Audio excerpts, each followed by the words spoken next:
Welcome back to Eternal Perspectives, the podcast edition. My name is Leland. I'm your host, and I really do appreciate you listening and showing interest in all of this. This is a part of my heart and labor of love. I love doing this, and I appreciate all of you who do reach out and let me know that this helps. So this next episode is just going to play right in from everything, this whole foundation, this cosmological foundation we've built in these 3 episodes, and using our techniques and tools and things from our first initial foundational episodes. So again, using our restored cosmism framework, our cosmological plumb line, we're going to continue to look at Immanuel Velikovsky and some of the things that have been inspired or come out of his ideas and questions. So this episode 7, titled Eternal Perspective, New Neo-Catastrophism. Let's jump in. All right, disclaimer, I'm focused. This is not an exhaustive dive into what you'll find when you search the word Neo-Catastrophism online or at school. I don't care about that. There are so many ideas out there being presented to the world at this point in time that attempt to gatekeep the meaning of words and phrases to define them according to the Antichrist Church of consensus cosmological assumption, big breath, or something else arbitrary. I know that's a big sentence. But what I'm saying is that there are a lot of ideas out there right now trying to tell you what words mean, what things mean, what concepts are, trying to tell you what things are, right? Well, visualize the foundationalist pendulum of the house of the world that we've so described up to this point. It is abjectly manipulated today. I'm sure you can name and think of many other examples in society currently where language and definitions are actively manipulated to shape conversation and narrative. I don't even have to name them. You're thinking of them right now. The house of the world will not dictate to me how I define new neo-catastrophism through an eternal perspective. Actually, I think of it internally as just catastrophism, because in an eternal perspective connected to the restored gospel, there is one continuous truth. But I feel a need to make this distinction. What I'm calling new neo-catastrophism is actually just old true catastrophism, okay? So if Velikovsky in the 1950s to the 1980s was dubbed the father of neo-catastrophism by the world, as we've read, the framework he began to identify and the questions he raised have taken on several forms and forks in the last 70 years. But there is a generally unified movement of interdisciplinary scientists like him who are joining forces to reject the standard model of things and who have been inspired or affected by Velikovsky in some way or another. It's pretty difficult to map it all out, and I'm not attempting to do that here comprehensively. Not yet, anyways. What I am doing, though, is pointing a laser focus on some of the things that I have encountered in my quest to seek answers about the temple and symbolism and restored cosmism. Things that are relevant to what we've been talking about, and that have enhanced my understanding of the temple, symbolism, the scriptures, and prophecy.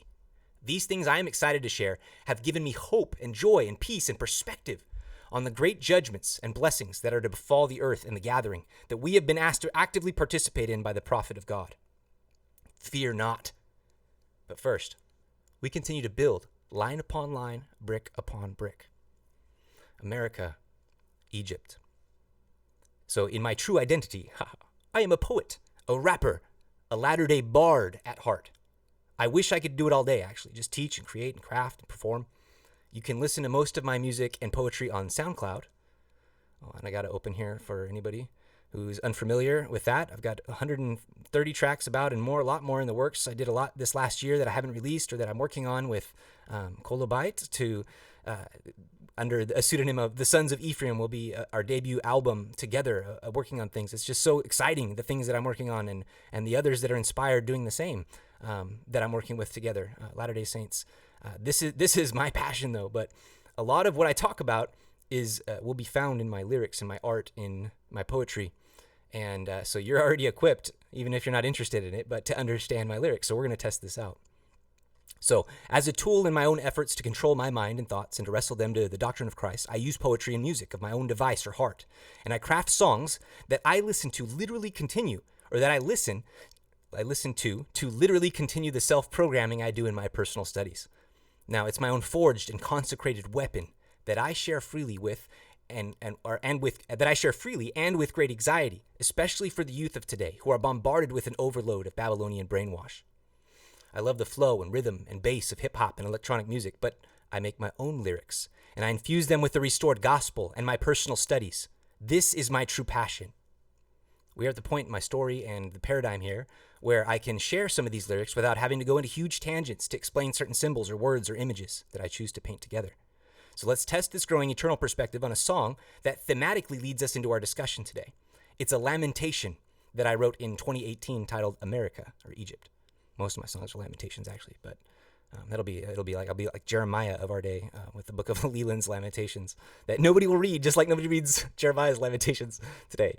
Anyways, so this is the song just right off the front. We're going to listen to it all, and then I'll come back and we have the lyrics to kind of sweep through real quick, just to use the framework and test, like, what the heck are you talking about?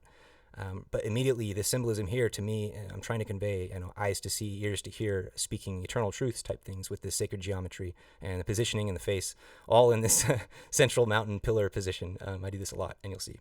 Now, lucky enough for us, like I said, this leads thematically into what we're going to be discussing later in terms of Neo-Catastrophism. I've spliced a lot of things pertaining to this perspective of catastrophism, and one of which is this interview with Velikovsky.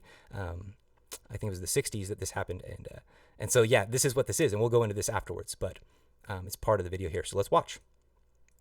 In 1950, an amazingly unconventional thinker astounded the scientific community with a theory that challenged many of its most deeply rooted assumptions.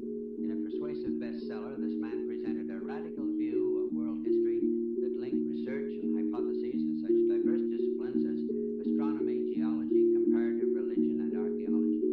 America, America, America, America, America, America, where thy amber waves doth rain. America, America, America, America, America, America, where 10 waves will sweep it clean. Party with them planets when they move.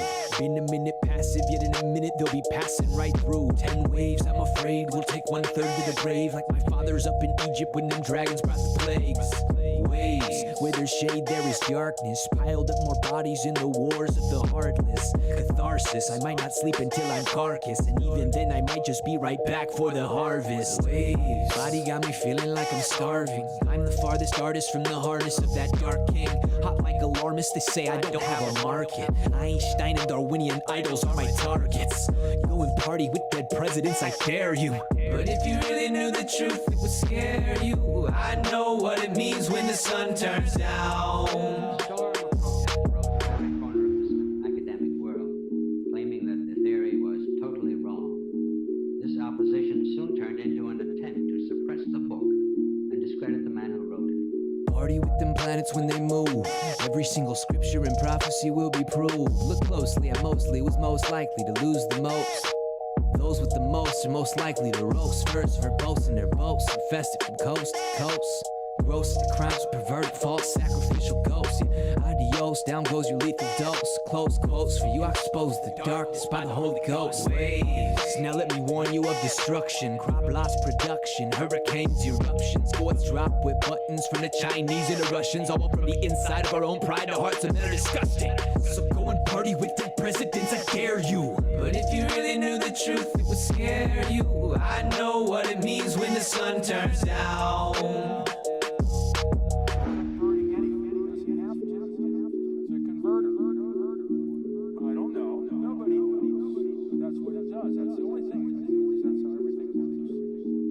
America, America, America, America, America, America, where thy amber waves doth rain. America, America, America, America, America, America, where 10 waves will sweep it clean. America, America, America, America, America, America, where thy amber waves doth rain. America, America, America, America, America, America, where 10 waves will sweep it clean.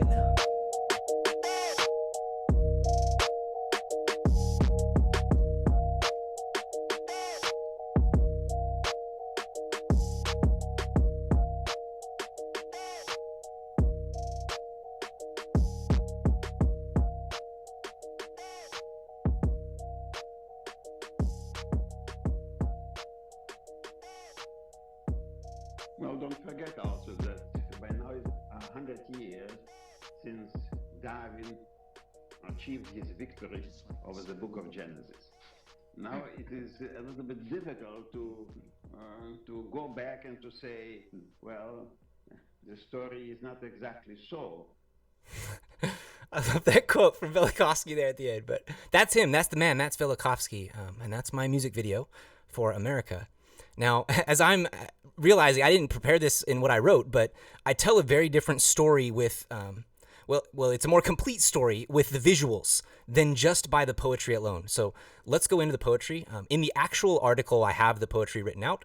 I have a Google Doc here with just some notes to help make it easier for me to keep track here of the things that I want to say and leave with you. But so let's just go over this. At the beginning, man, there are a lot of comments as well on the art that I would love to make, and I should have made stopping it and going through, but I hope you noticed the blood moon and certain symbolism and things like that, or the positioning of certain things, or the planet Saturn prominent throughout. The footage that I used was actual footage from Cassini and different other telescopes and satellites and probes that we've sent out towards that direction. So it's like actual NASA footage of a lot of things. I put a lot of Americana footage in there as well, the football and war footage as well.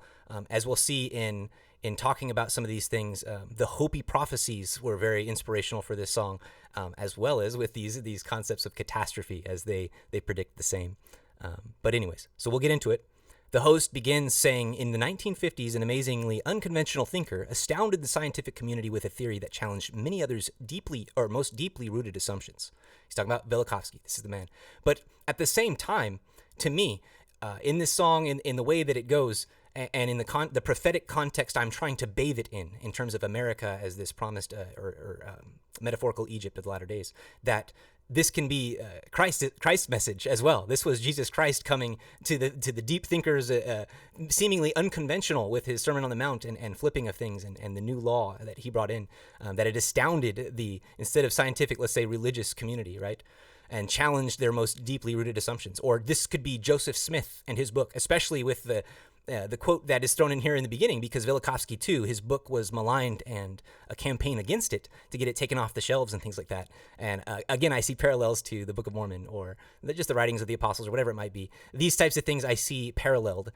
So I go there when I'm writing this song and I hear these. This is what I'm thinking of in the internal brainwashing. So the lyrics go on. I begin. Oh, wait, he finishes his thought saying, in a persuasive bestseller, this man presented a radical view of world history that linked research and hypothesis in such diverse disciplines as astronomy, geology, comparative religion, and archaeology. And then I come in with, America, America, where thy amber waves of grain, right? And this just picture the grain waving, American dream constricted. This is the question. Where is your prosperity? Where is your freedom? Where is what made you the American dream that you were, right? What gave you this? Where are the fields of food? You've exported everything. You've done away with what made you strong, is this implication here. America, America, where 10 waves will sweep it clean. Now, 10, symbolically, I'm using it here as total temporal completion, the number 10, but also in foreshadowing the parallel between Egypt of Moses and the Exodus, as well as the second coming here in America and the cleansing of America and the return of the 10 tribes, the gathering of Israel. These types of things, I believe, the scriptures pointedly indicate are parallels. So looking to the past of the Exodus to see how it'll come for us here in the Americas, I think is the message of not only the Old Testament and Moses and Joseph, but also of the Book of Mormon being their seed. That this is the big message of the gathering that Christ himself points to in 3rd Nephi when he says to study the words of Isaiah. Well, what is Isaiah pointing to? But this great gathering and the fulfillment of the covenants. So this is where I draw into this parallel a lot. In fact, all through my music, this is the predominantly underlying theme, because I'm trying to follow the prophet.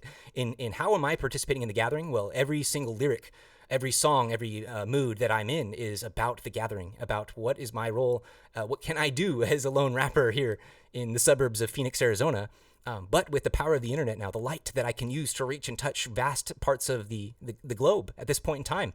This is what I'm trying to do with it. And just the way I think, this is how I do things. And so I'm feeling and knowing that it's time to put it out there, and there are others who will resonate. So the 10 plagues, that's right, mirrored the 10 plagues of Exodus as well. There were 10 leading up to the shaking and the taking of the firstborn.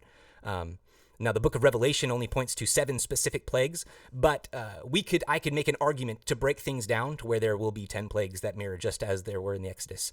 Not just to, because I want to make it fit symbolically, but because I believe the plagues of the Exodus were the consequences of a planetary encounter.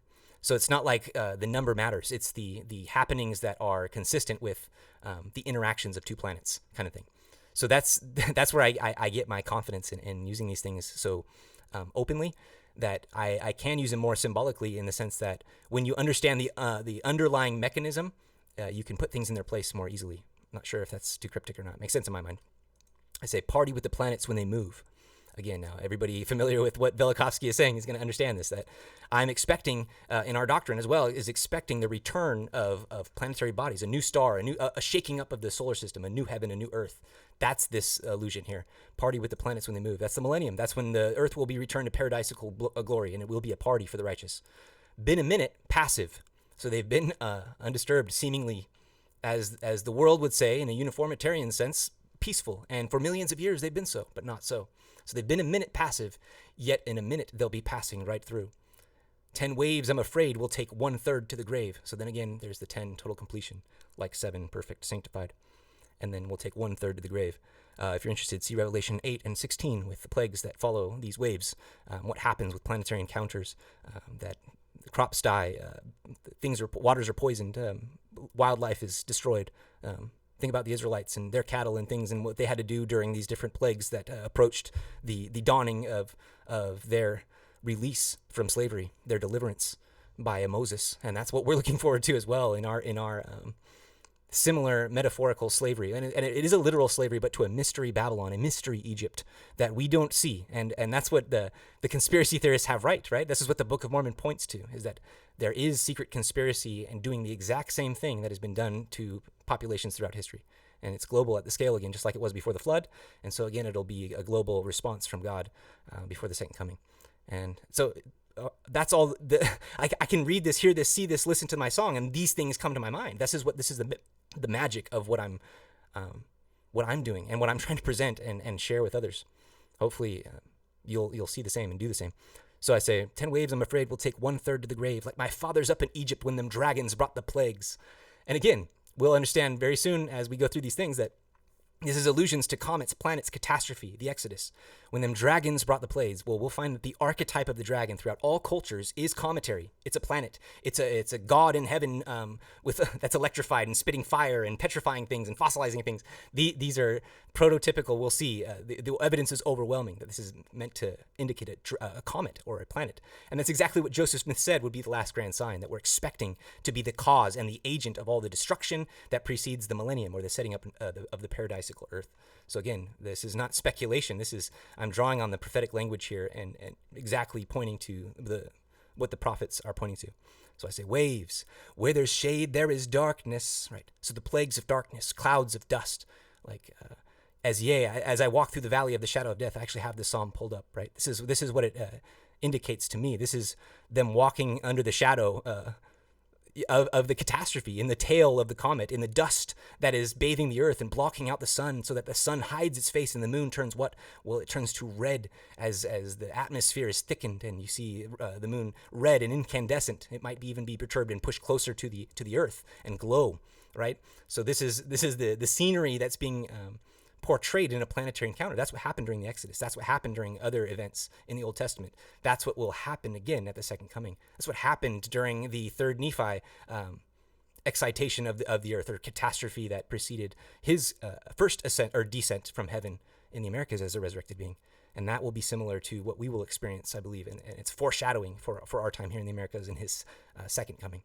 So in Psalm 23, verse 4, yea, though I walk through the valley of the shadow of death, I will fear no evil, for thou art with me. Thy rod and thy staff, they comfort me. See that allusion directly to the rod of Moses, the staff of Aaron, or the rod and staff of Moses, the rod of Aaron, all these things that help them.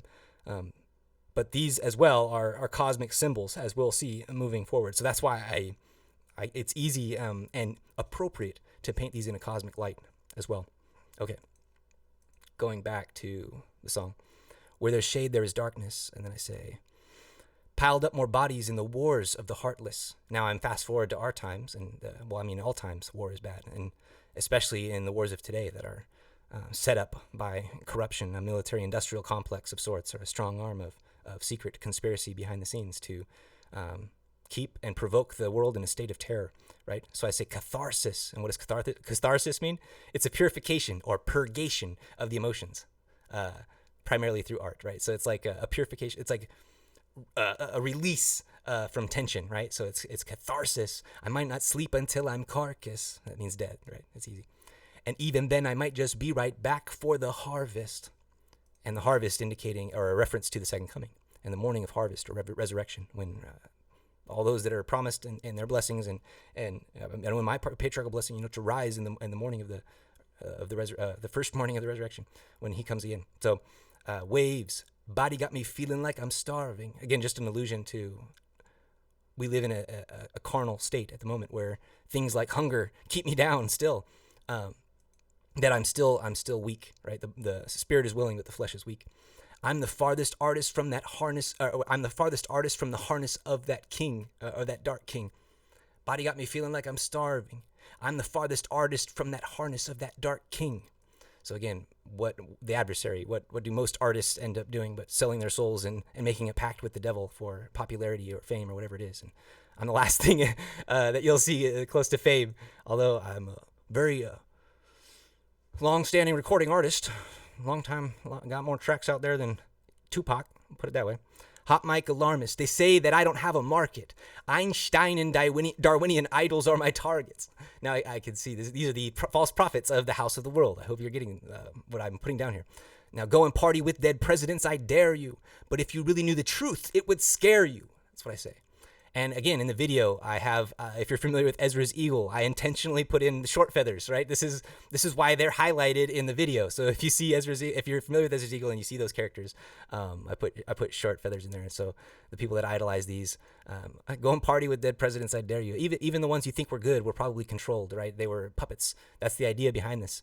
But if you really knew the truth, it would scare you. I know what it means when the sun turns down. Now this has multiple meanings. One, in an electric sun version, if the sun turns down, it's the apocalypse of times. This is when it happens, is the sun powers down, the planets are rearranged. They move positions as the molecule of the solar system is changed, right? Like that's the idea. But also when the sun turns down, allusion to play on words of the Son of God, when he turns down, turn down for what? Like that's showing up and being ready to get violent or physical or whatever it might be, right? So I know what it means when the Savior says he's going to return with his sword. So this is the exciting part of it, where it's like, I know what it means. I know what it actually means. And then you have the interlude of the host again, where he says, a storm of protest arose from every corner of this academic world, claiming that the theory was totally wrong.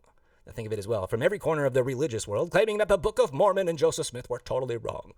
This opposition soon turned into an attempt to suppress the book and discredit the man who wrote it. Right? Oh, it sounds so familiar, right? Like this happens to good people. Why? Right? And now I say, party with them planets when they move. Every single scripture and prophecy will be proved. Look closely at mostly who's most likely to lose the most, right? Who's that? Well, the rich and the famous. We know the proud are the first to fall. The proud and the haughty are the bigger they are, the harder they fall. Those with the most are most likely to roast first. Verbose in their boasts, infested from coast to coast.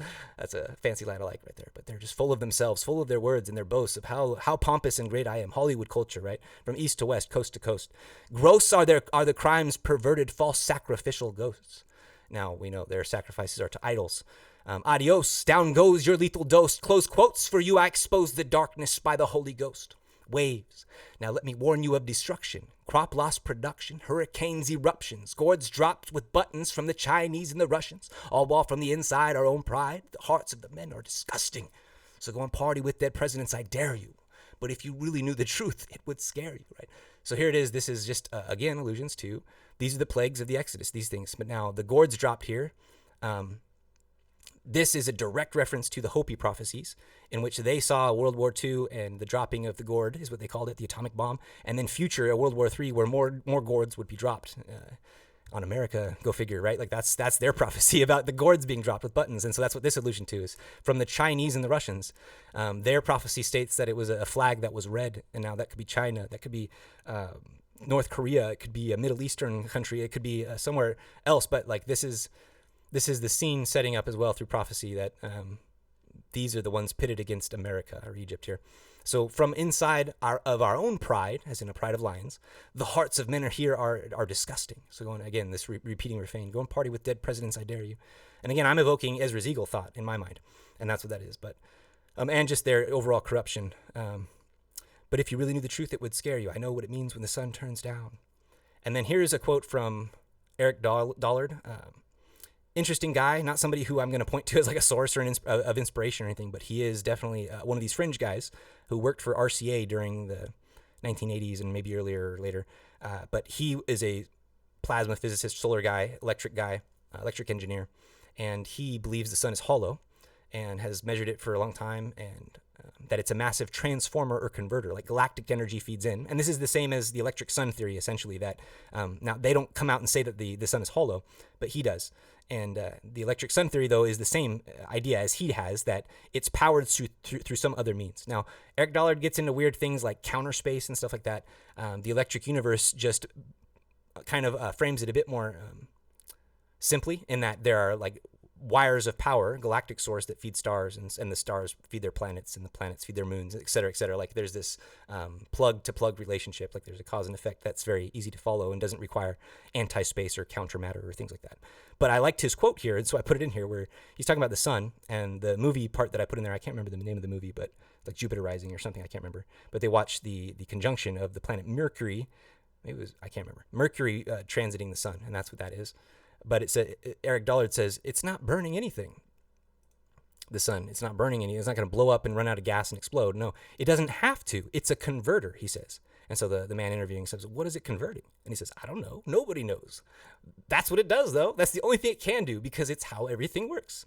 And that's kind of the conservation of mass and matter that we've been talking about as well, that you don't create anything new or destroy it completely, but you organize and disorganize it, kind of thing. And then I jump back in America, repeating.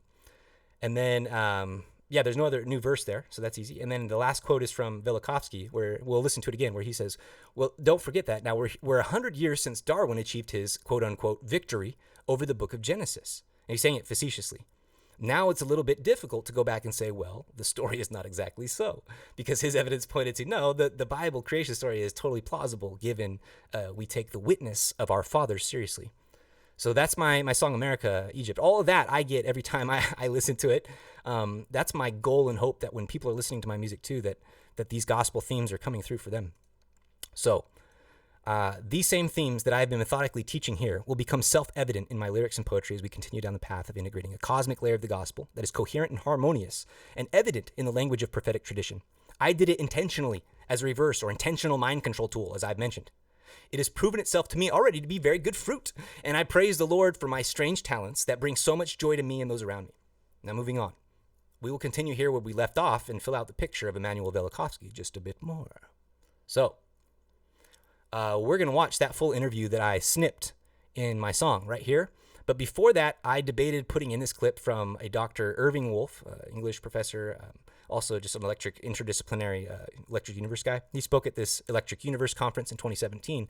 I loved the first half of this discussion because he explains some of the Velikovsky affair from a pretty positive, like a pro-Velikovsky perspective. Okay, so that's what I want you to hear, because I know you'll do research on your own and you'll see, the Carl Sagan approaches of the world, or what the Shapley accusations, and you've got to counter it with people who knew him as well and who also are on our side when it comes to seeing the evils in society and government and politics and academia for what they are, like that there is corruption and conspiracy there. I think that was evident as well in my song, the allusion to Ezra's eagle, tying it to these same scientific ideas of the electric universe and electric sun, is that they're all intertwined. That as you see, there's corruption here in science to get rid of things, just like there's corruption in theology to get rid of Joseph Smith and not include it, right? Like it's the same. There's a war going on, and this is real. So we'll watch this from Irving Meyer, but again, we're going to watch like the first 23 minutes, and I'll speed it up.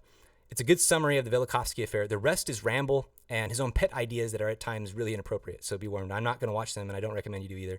It's nothing like terrible, but it just sours the whole, like the point of the message.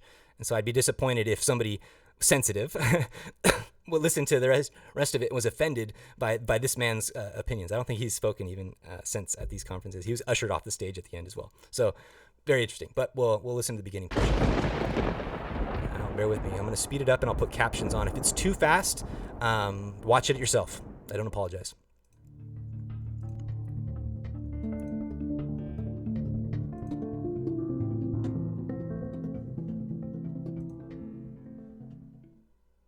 Okay, are we set up? Can you all hear me? Yes. I'm getting an echo. I have no slides, no equations, no pictures, nothing. All I have is my charming personality, so I hope that will do. I'm going to introduce you to Velikovsky, but much more than that, I'm going to tell you why he's important in terms of knowing what goes on in the world and how you understand science. So, first of all, I have to explain that there is a gradation in his ideas that most people don't seem to understand. I look at it in terms of primary, secondary, and tertiary. And I like this Velikovsky's too. ideas can be grouped into his primary theories, which I think are extraordinarily important, his secondary ideas where he tries to fill it in, and his tertiary ideas where he tries to answer the questions that he has himself raised. I don't know how many people agree. I would say don't get lost in his third tertiary types of questions when you start to study him. Back it up always to his initial questions, because those questions are important. Those are the same ones that we want to posit in our cosmism, restored cosmism perspective, in what Joseph Smith has given us. With his answers. I don't even know if I myself agree with all of his answers. Me neither. What's most important are the questions he raised. So here's the background. For example, I say me neither, and you're like, well, what do you disagree with, Leland? I'll give you one example real quick, and he says it in the interview at the end here. He thinks that the planets won't move again, right? And this is a common thread against like the Thunderbolts people and probably this guy and everybody else, that, everything's stable now, and it's not likely to change again. They're not expecting a shakeup. They're not expecting something drastic to happen, or an event necessarily that will bring it all back. No, they think that like we're at a lost cause, but we believe, or I believe, in a restoration, and that's what the prophets have said. A restoration of all things means to restore, to bring it back to something. So that's one thing. Like Velikovsky, I don't agree with that, and don't think that I do. But I'm just saying, like there are things you can disagree with. I have a lot of things you should disagree with these people on. But let's take the good. That's what we're doing. Filter it in, synthesize. Velikovsky wrote his most important book, Worlds in Collision, during the 1940s. He did his best to sell it to a publisher between 1946 and 1950. By 1950, Macmillan, one of the largest publishers in America, had agreed to publish the book. That's when certain mistakes occurred, and that's when all hell broke loose. Because a science writer called Eric Larrabee, who was very well-meaning and admired Velikovsky, agreed to do a condensation of Velikovsky's theories for the magazine Harper's, which every intelligent person in America read. And he did it. And it was fairly faithful, except that it didn't contain any of Velikovsky's evidence. It merely gave his conclusions. And it appeared in Harper's at least 4 months before the book was published. But overnight, it became a sensation. Now, a sensation in a negative sense. If you look at what's going on now with the Large Hadron Collider and CERN in Europe, they were looking for what they call the Higgs particle. Now, some idiot newspaperman dubbed it the God particle. If I were an astronomer, I would have been seriously embarrassed by anyone calling the Higgs boson the God particle. It turns out that they may or may not have discovered it. It turns out that there are maybe 5 different Higgs particles, but since they spent billions of dollars on this enormous collider, they wanted to show that they got something for their money, and of course what they want is for governments to give them another $10, $15 billion to build an even bigger collider, and so they had to argue that they had found the God particle, which is nonsense. Now, the Larrabee article in Harper's, unfortunately, picked up on one of Velikovsky's theories, which is how he explains the story of Joshua in the Bible, where Joshua put up his arms and the sun stood still. Now we know that this isn't what happened, because the sun does not move, the earth moves around the sun, and therefore if something like that was perceived, it had to have been a retardation of the earth's spinning on its axis, or a tilt of the axis that made... And that's what the Book of Mormon testifies to, that it was the earth that slowed its rotation or went back in its spinning, and that's how that was explained. We'll go over that later. Sorry, I got something in my throat. But we'll keep going. It looked like the sun was not moving, but the sun never moves. However, people picked up on this phrase, the day the sun stood still. And the next day, it was a sensation across America. Here is a scientist who can explain the miracles in the Bible scientifically, and he explained how the sun stood still. So this was picked up all over the country. And it was picked up by mainstream big science in America. And it was picked up in particular by an astronomer called Harlow Shapley. And the whole Velikovsky story for the first 10 years is really a battle between Velikovsky and Shapley. Shapley was the head of the Department of Astronomy at Harvard. He was also in charge of the Harvard College Observatory. He was the Dean of American Astronomers, and he went ballistic when he read about this. Now, normally, if someone comes up with what you call a crackpot theory, that the world was populated by little green men, most of mainstream science will just ignore it. But in this case, mainstream science attacked Velikovsky with all guns firing before the book had even been published. Shapley organized a whole campaign. He had his disciples, who were also members of the Harvard astronomical community. He had them write articles. They photocopied the articles and sent them out all across the country. They asked individuals in different departments write letters attacking Velikovsky. They tried to block the publication of the book by Macmillan, and this went on months before the book was published.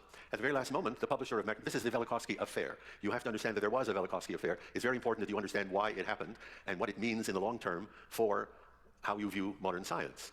There was an enormous campaign of name-calling. Velikovsky was called a crank. He was called a crackpot. He was called a pseudoscientist. He was called a fraud. And mainly this was all carried out by Harlow Shapley himself, who protested that he never did anything. He never wrote letters to anybody, but all these letters are extant. And they tried to block the publication of Worlds in Collision as if it's some kind of poison. And you cannot allow it to infect people's minds. Well, at the very last second, the publisher at Macmillan had to call in 4 more scientists to read Velikovsky's book to decide if it should be published. They all agreed that it should. The book was published. It became an instantaneous bestseller. And this was the man who could prove why the sun stood still. A very unfortunate bit of history.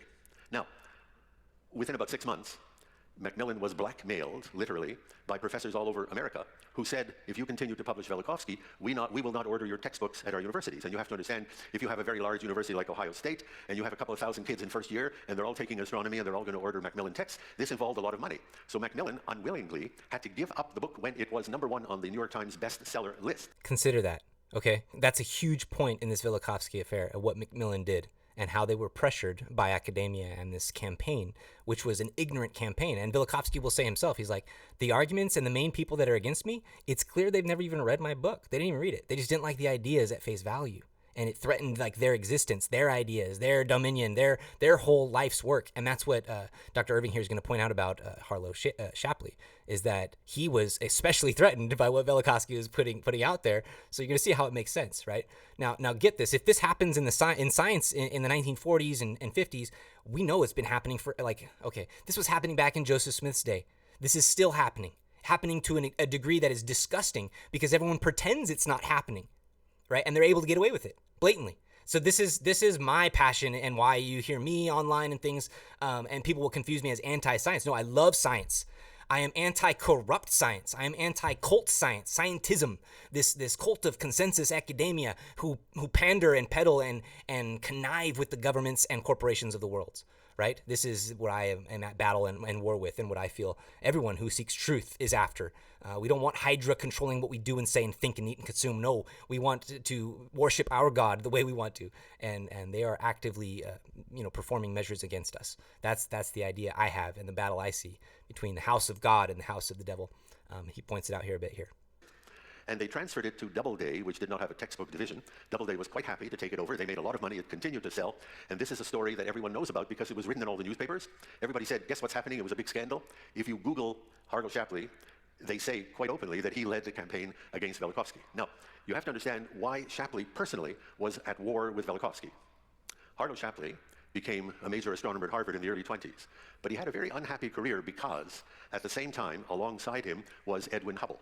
And Hubble turned out to be a far Hubble telescope, everybody knows that? Raise your hand. Okay, this is the same Edwin Hubble that we're talking about. More important astronomer than Shapley. And by the way, his protege, and like the person who studied under him and took his ideas to the next level, is a plasma cosmologist or a plasma astronomer. He's somebody who believes that the space out there is electrically charged, that it like we're trying to say, that light is the motive force out there. He believes that. So like, and again, their ideas are suppressed and everything by this cult of science who's like, no, you can't say that. You can't do that. That is not an accepted idea. The big battle between them, and it was a vicious battle, was about the size of the universe. Shapley wanted to keep everything neat and clean. What I mean by that is he wanted to describe the solar system as the entire universe. And he called it an island universe. And when somebody said, what about all these dim spots and so on? He said, these are merely gas and so on, they're not important. Whereas Hubble said, no, these things are individual galaxies on their own. They're way outside the solar system. And the universe is much larger than Shapley would allow. And Shapley and Hubble fought it out.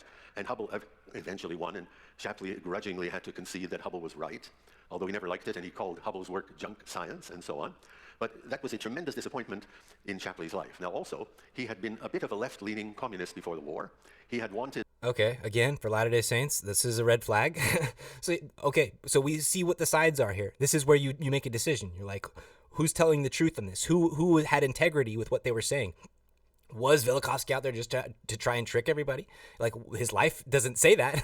Up to the day he died, right? He was out there defending his name and his work and being vindicated by the observations being made with the advances of technology. Get a grip. Like, this is huge. This is big, but few know about it.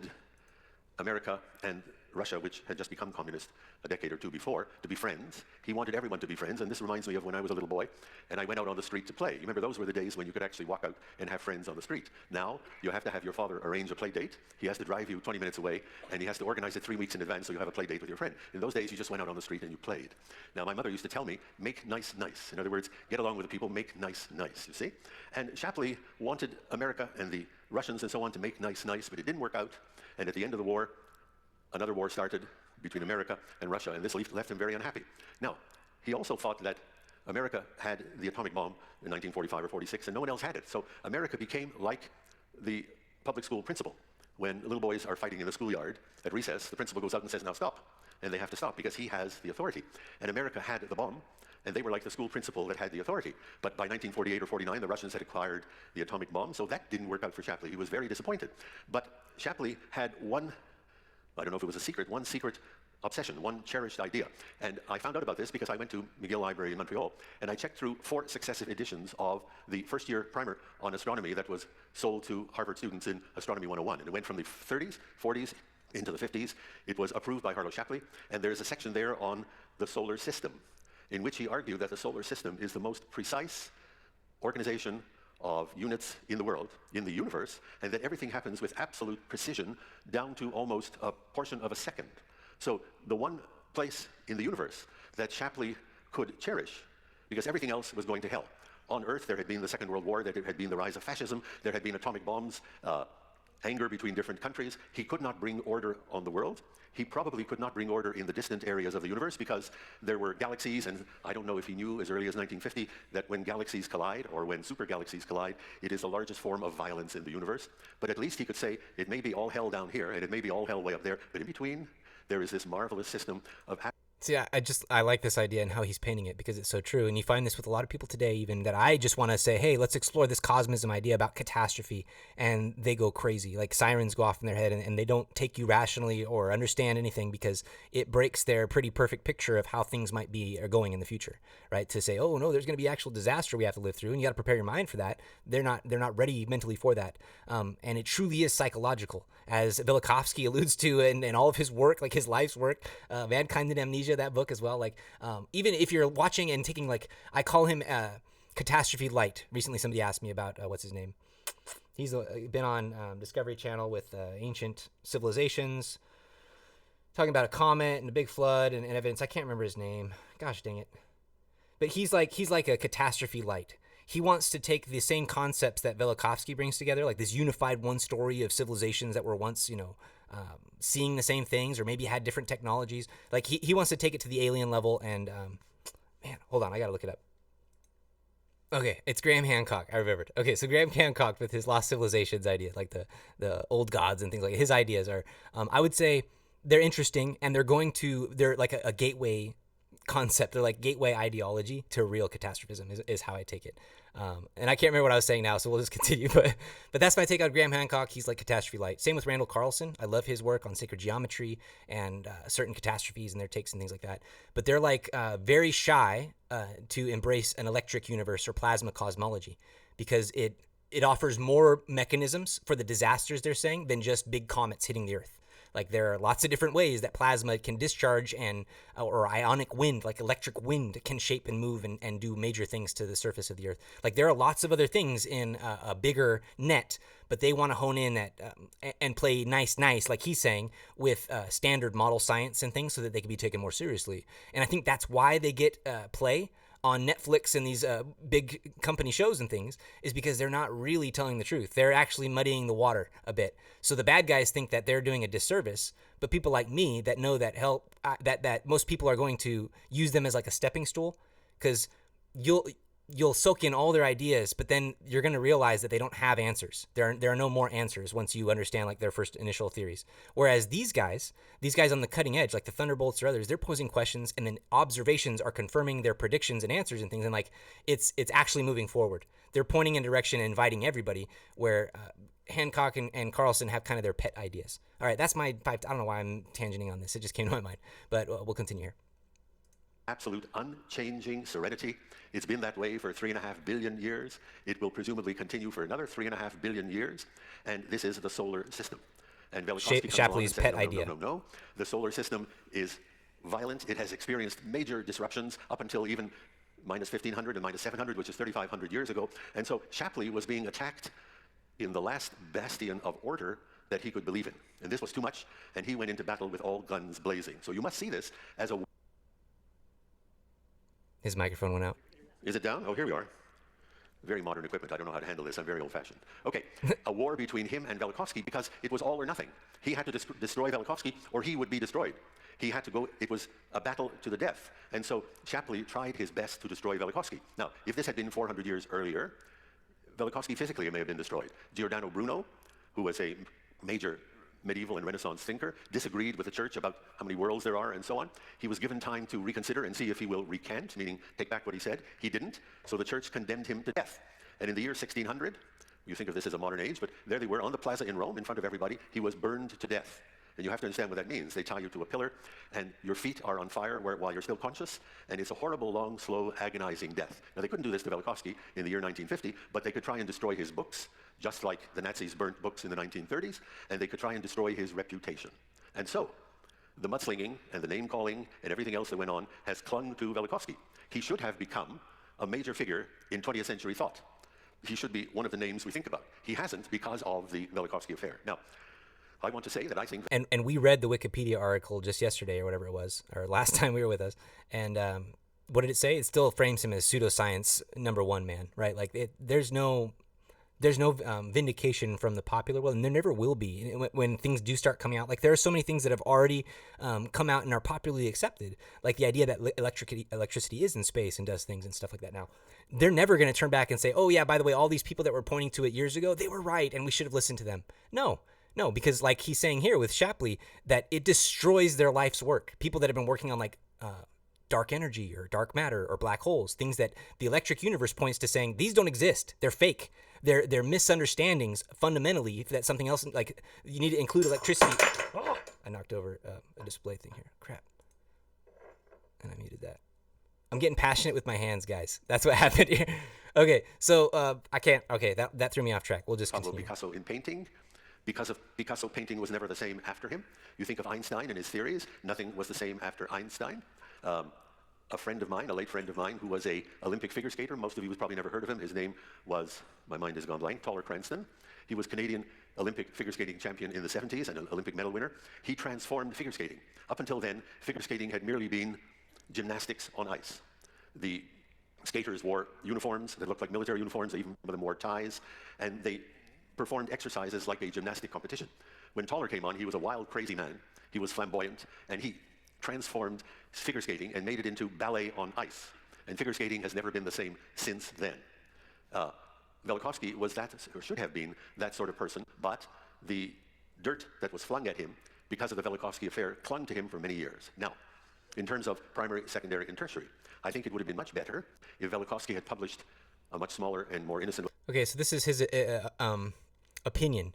And in the interview we're going to watch, it comes up as well as a main subject. Everybody wanted him to do it differently. They wanted him to release Earth in Upheaval, which had all of his geological evidence, before he released Worlds in Collision, which went heavy on the Exodus and Moses and like all of that stuff, like that tied it to the Bible. So what he's saying is like, you should have eased into it, man, but Velikovsky didn't. Looking book called Earth in Upheaval. I would have preferred, if I had been there at that time, to tell him to publish Earth in Upheaval, which some of you should read. It's a very easy book. Anyone who is intelligent and open-minded, if you read it, you would probably have to agree, after hundreds of pages of evidence, that certain very huge cataclysmic things happened to the Earth within the last 4,000 years. And if he had put that book out saying, look, here's my evidence, it looks like this is what implies. What do you think about it? That would have been a better way to handle it, particularly because the last chapter of the book talks about cataclysmic evolution, where he destroys Darwin. Now, Darwin needed destroying. I will point out that in a moment. But if he had, see, Velikovsky was a trained psychologist. He had studied under Wilhelm Stekel, who was a pupil of Freud. I think he actually knew Freud himself.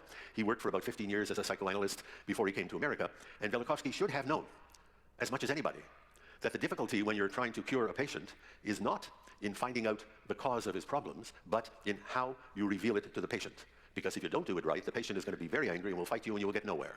He should have known this, but what he did is the opposite. He wrote Worlds in Collision, where all his guns are set forth. He didn't hold back the theory about Venus, which I would have preferred him to do. He completely disobeyed all... The theory about Venus is just that it was born of Jupiter at a time when it was witnessed here. I mean, within the last 4,000 years is the idea in the book. I mean, it was the agent causing the plagues of the Exodus at 1500 BC, approximately around that time. So like, this is what he's saying. He's like, you went a little too much. It was like us or me when I talk to somebody about cosmic stuff and I just flood them with too much information, like overload, overshare.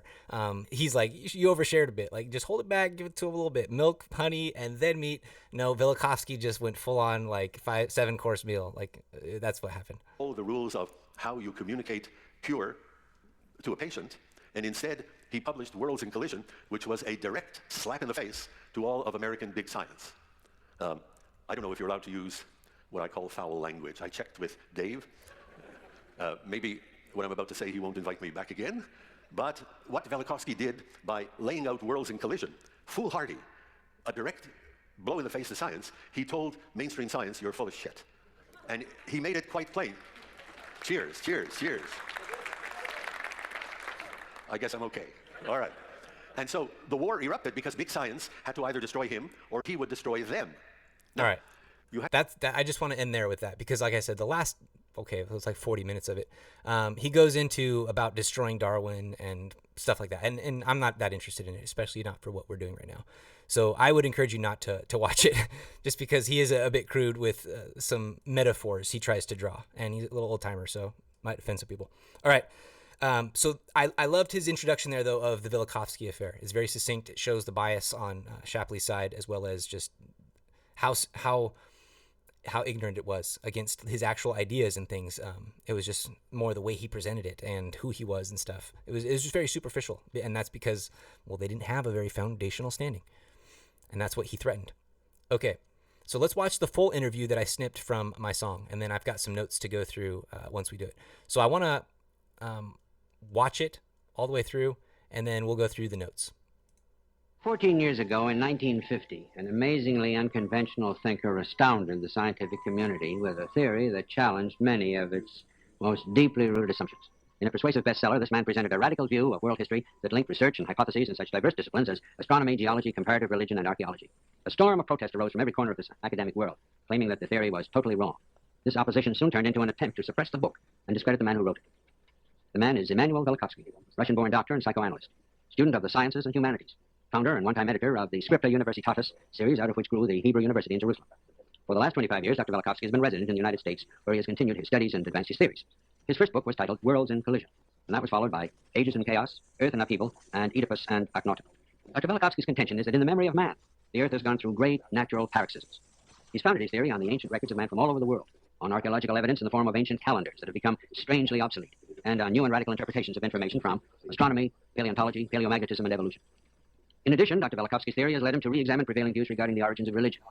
Pause right there. I just want to say paleontology and paleomagnetism having to do with the study of what's at the bottom of the oceans, that kind of stuff, and the magnetism there, because that's where he has a lot of his evidence for the pole shifted or the earth turned over. Those kind of things can be demonstrated by the different layers or the magnetic changes in rocks. And so that's kind of what he's pointing at there. And it's just overwhelming, the amount of evidence. It's compelling, the amount of evidence, and across the disciplines that witness to what he's saying, like in a unified way. They all point to the same answer. As well as those which form the basis of celestial mechanics. And he also calls for a realignment of the chronologies of ancient civilizations. Well, the result of this wide-sweeping theory, as I've said, was a flood of very harsh criticism and ridicule. The scientific community was almost unanimous in rejection of his work. Jacques Barzun, Dean of Graduate Faculties at Columbia University, wrote just recently that the merits of the scientific issue do not alter the deplorable treatment Dr. Velikovsky's ideas received from the profession. The prejudging scorn and closing of ranks against the heretic showed typical guild animus. In recent years, however, evidence collected during the geophysical year and by several space probes has tended to verify several of Velikovsky's predictions. For instance, he had said in the face of strong disagreement that because of her recent birth, Venus is extremely hot, a view subsequently borne out by observations of Mariner 2. When he said that, nobody guessed that. Nobody would have guessed that. It would have been a stupid thing for somebody just to randomly guess. I'm going to guess this and prove me now. Like it's so this is huge. The fact that Venus was hot and everybody just kind of like, well, yeah, he got lucky. He got lucky with the guess. Like that's kind of how it played out. And that's what makes me so mad. Is like when things come that absolutely like keystone vindications for people's ideas, or at least that they need to be taken more seriously. Not that everything that they posit is safe after that, but that give the man the credit that's due, right? Like that. Oh, guess what? We probably need to take a look at what he's saying. No, it wasn't that way at all. Not until they were like arm twisted did they have to do that. It's sickening. He was accused of inventing an interplanetary magnetic field, but one has been detected since then by Pioneer 5. He claimed in 1950 that the ancient civilizations of Central America were much older than believed. Recently, this view, too, has been proved by radiocarbon dating. All in all, We'll go a over score those of three Dr. proofs Velikovsky's again. predictions have been verified, and the opposition within the scientific community has abated. New voices are being heard. For instance, that of Lloyd Motz, professor of astronomy at Columbia University, who, while he still disagrees with Velikovsky, says his predictions should be recognized and his writings should be carefully studied and analyzed because they are the product of an extraordinary and brilliant mind and are based on some of the most concentrated and penetrating scholarship and research of our period. Here with us today on camera 3 to discuss. So just keep that in mind too when the church says that this is a respected scholar, Velikovsky, and he's mentioned by name. All three of his books as well, the three primary books, they printed in that Institute manual to say, hey, take a look if you want to understand these ideas. This is what they're talking about, guys. What I'm talking about is no far leap from what's being directly pointed to in our Institute manual. So don't give me weird eyes at church like people do. I don't say this at church. Nobody gives me weird eyes at church. I'm imagining we're at church now, and that's kind of weird. So I'll just stop and shut up. Discuss his theories with Dr. Velikovsky. In his first television appearance is Eric Larrabee, an editor and writer whose articles about Dr. Velikovsky were the earliest attempts to make him familiar to a wider audience, and whose latest piece in Harper's Magazine has directed attention to a re-examination of the Velikovsky theory. I hope you're not like depending on the text-to-speech here because it fails with some of the names. I can't recall his name for sure, but it's a good conversation here. Let's jump in. Dr. Velikovsky, it's almost 15 years now since you first published Worlds in Collision, and in the years since you've published 3 other books, Volume 1 of Ages and Chaos, Earth and Upheaval, Oedipus and Akhenaton. And during this period, there has been the curious paradox that although the scientific academic community hasn't by any means accepted what you have to say, that fortune has smiled on you in many respects, in the sense that science itself, point by point, has gone somewhat more in your direction. And also recently that one observes the phenomenon of the younger generation in the colleges and universities being more receptive to new ideas than the older. I was reminded of a quote of Max Planck's, which you know as well, that new ideas in science don't actually become accepted. What happens is that the proponents of the older ideas die off and are replaced. When you look at some of the things that have happened, some of the ways in which science has come your way, so to speak, and this much larger interest, much greater willingness to talk about your ideas in the colleges, how do you feel looking back on it? Which of the developments jump out to you the most? I remember you were saying once that you had never dreamed when you first were thinking. I'm thinking here, give the man a chance to answer, but it's okay. It plays out. What you should write about the planet Venus, that in your lifetime you would see something like the space probe Mariner, which successfully went within 20,000 miles of that faraway planet. I know that stands out to you as one of the events of this time. What in particular led you to be so concerned with what Mariner would find on Venus? With in particular the question of Venus's heat. Well, you know, Mr. Larrabee, that Venus is persona dramatis of my first book. In that book, I claim that He's just saying Venus is the main character. there were terrestrial catastrophes caused by extraterrestrial agents in prehistoric and also historical times. And I tried to identify the agent. Well, Venus, the story of Venus as a protoplanet, occupies a large part of the book. He calls it a protoplanet. Okay, so think of it that way. Like it was born a comet and then orbit, and when it stabilized its orbit, then becomes a planet. Like that's the idea he's saying. So a protoplanet Venus is what he's saying there. However, in the beginning of the book, for about 150 pages, I describe the events that were observed and left memory of them in so many historical and also folkloristic documents of all civilizations and records. Yes, and records. Now, you understand well that I had no personal means to send the Mariner probe. He says I couldn't send the Mariner probe, is what he's saying there, which is the satellite that they sent to fly by Venus that took these temperature measurements that have vindicated him in this interview here. And so my hope and my prayer was that I should still have the chance in my lifetime, not only myself, but my opponents, I wish them long life, that they should be also witnesses of that probe, which now 2 years ago, I believe it was August of 1962, was launched, and by December 14, I think it was 14, Passed by the date point. Well, if I may be a devil's advocate. So I just love how he balls out his enemies there. He's just like, yeah, I wish them long life so they can see all the results that come back from the Mariner probe. Oh, baller status. I love it. It just momentarily. I know what many of your critics have said is that a prediction like this is a matter of chance, and that they imply that you were pulling things out of the air. Well, obviously, you could have said a great many other things about Venus. You could have said Venus has 2 moons, or is made out of cottage cheese, or something penis, other than what? saying that it is hot. What led you in particular to say, quite text-to-speech there, contrary Phil. to the belief of the time, that Venus was a hot planet? Well, first I will say what I said. At the end of my book, in the very last 2 sections before the section, the end, I put 2 claims. So the position which I selected for them in my book by itself proves the importance I gave to them. These were, first, Venus must be very hot. Must be hot. Must be very hot. Is very hot.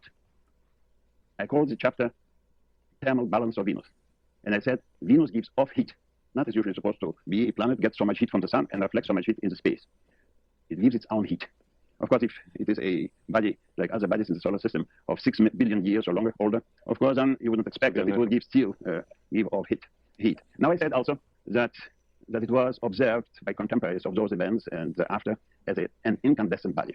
At the same time, still in 1959, it was calculated and accepted that the surface temperature of Venus is 17 degrees Celsius, only about 3 degrees above the temperature of the Earth. It's very similar to ours. Now, even So he's saying they used to think it was the same temperature as the Earth, okay? That's what they used to think Venus was. called ashen light, which is shimmering off some light from the shadowed side of Venus.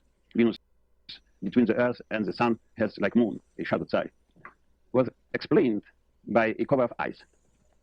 Well, of course, you understand that there could be no ice. He's saying now there was a shaded side on the back of Venus that they were saying, they were explaining it by ice.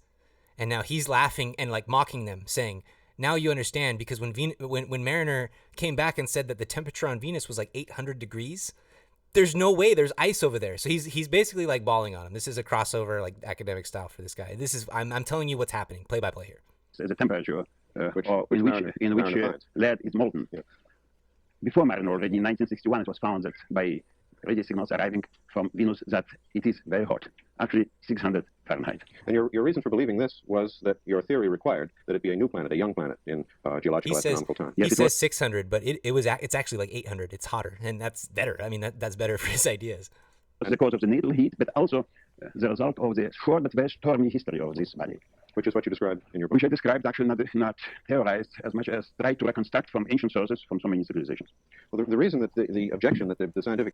See there, I like that distinction. He's like, I didn't so much theorize it as I did reconstruct it from the story of ancient civilizations. So he's like, I want to make a distinction. This isn't my theory. This is the reconstruction of histories that I'm throwing together and pointing to. This is what the evidence says. Like, that's what he's trying to defend his point as. It's not that he just has a crackpot theory, as Carl Sagan says, or a hypothesis that's just wrong. No, it's not that. He's saying, look at the evidence. That's why the other guy was encouraging him to release Earth in Upheaval first, because his entire book of the geological and paleontological and magnetic, all that kind of a whole lot of different evidences are presented there about these cataclysms, and that's why they're like, oh man, you should have done that one first, and he's kind of like, whatever. The community has lavished on you, I assume, is that it is quite basic to a number of different sciences, that the life of the solar system has been uneventful, regular, in the terms in which we... So here comes the conversation on what? Uniformitarianism. Exactly as we see it now, for many, many hundreds of thousands of years. Well, until very recently, this was the accepted view, that the solar system is almost in a static state for, it was, when I started my book, it was said 2 billion. By now, it is already 9 billion years. But recently... And now it's 13 point something billions, so it's even funnier. It has become... it all changed. So many things were discovered, and one of them is the heat of Venus. And let me also say that 600 degree of 1959 was one of the reasons to send the Mariner probe to find that it is not so. I remember in December of that year 62, when the Mariner probe was still on, just past the date point, but there was not yet the final report. I heard a man, scientist from Jet Propulsion Lab, who, speaking before the AAA Jet Propulsion Lab, not Jefferson Lab, convention in Philadelphia, made rather express his hope that it will be found the temperature much lower. What was found, it was still higher, not 600 but 800 degrees. Well, there was another finding of Mariner, which has just in this past week been still further confirmed, which is the question of Venus's motion. The recent confirmation of the retrograde motion is even more puzzling, is it not, and even more embarrassing to the conventional Orthodox view. Yes. I see it's not embarrassing to your point of view. No, not at all. You were more comfortable with it. Not at all. I would say that the Mariner probe surpassed all my wildest dreams. It found first, I would say, confirmed the find made before that by Pioneer 5, that the space, interplanetary space, is magnetic. Well, I was a target of much ridicule exactly because of this, that I invented forces that do not exist in the solar system, because I needed them to explain all these unusual events that took place in the sky event that the Greek called Theomachy, the Battle of the Gods. I remember you saying one time that one description of your work might be to replace René Descartes back in the position he deserves in 17th century science. I believe you meant by this his theory of the tourbillon and the vortices as opposed to a Newtonian. We'll talk about that in a Yes, at second. least to put him back into a position of a rightful contender of Newtonian theory, because very recently, actually a year before my book was published, in a book of philosopher Butterfield. Actually, let's go into it now. So I'm going to pause where we're at right here, and we'll go through my notes up to this point. Okay, I think that's a good idea because I want to talk about that, where he's talking about René Descartes and stuff. It might throw people off on that, but because this is new to me. I studied philosophy in college. I studied René Descartes and his philosophical theories. I didn't know he had physics theories, or at least if it was mentioned, it didn't stick with me. So seeing it this time and in this context, and Velikovsky there like egging it on, like, yeah, he should be a contender in terms of trying to actually put all this together. So let's go over this real quick. So my initial notes, and we'll go up to there. First of all, in the initial host's presentation of who Velikovsky is, he talks about these 3 predictions that were made. Predictions by Velikovsky that have been verified since, that Venus is hot. It's now 870 degrees Fahrenheit. I looked it up, and that's what it is. So because of a recent birth, like he called natal heat in the interview. He said, but because the natal heat, meaning it was recently born, it's still going to be hot coming out of a parent star, which was Jupiter, a failed brown dwarf, or a collapsing brown dwarf. That's what Saturn and Jupiter are, as gas giants. They call them failed stars. Even the popular scientists do. So that's interesting, right? This is another point of coherence where everything is coming together. And so this is one thing he's confirmed in. He predicted that. Like he said, it was one of his last chapters in Worlds in Collision when that whole book's about Venus terrorizing the Earth and what the witness of people in the past about that was, right? And so here he's vindicated with some wild out there prediction saying Venus should be really hot, and it was. Now, the second one is that there is an interplanetary magnetic field. And this plays into what I talk about a lot and what we will talk about a lot, called the electric universe idea, or plasma cosmology plays on the same idea, that the universe is pervaded with matter and electricity and magnetic fields, like that electricity is the motive force, or light is the motive force, basically.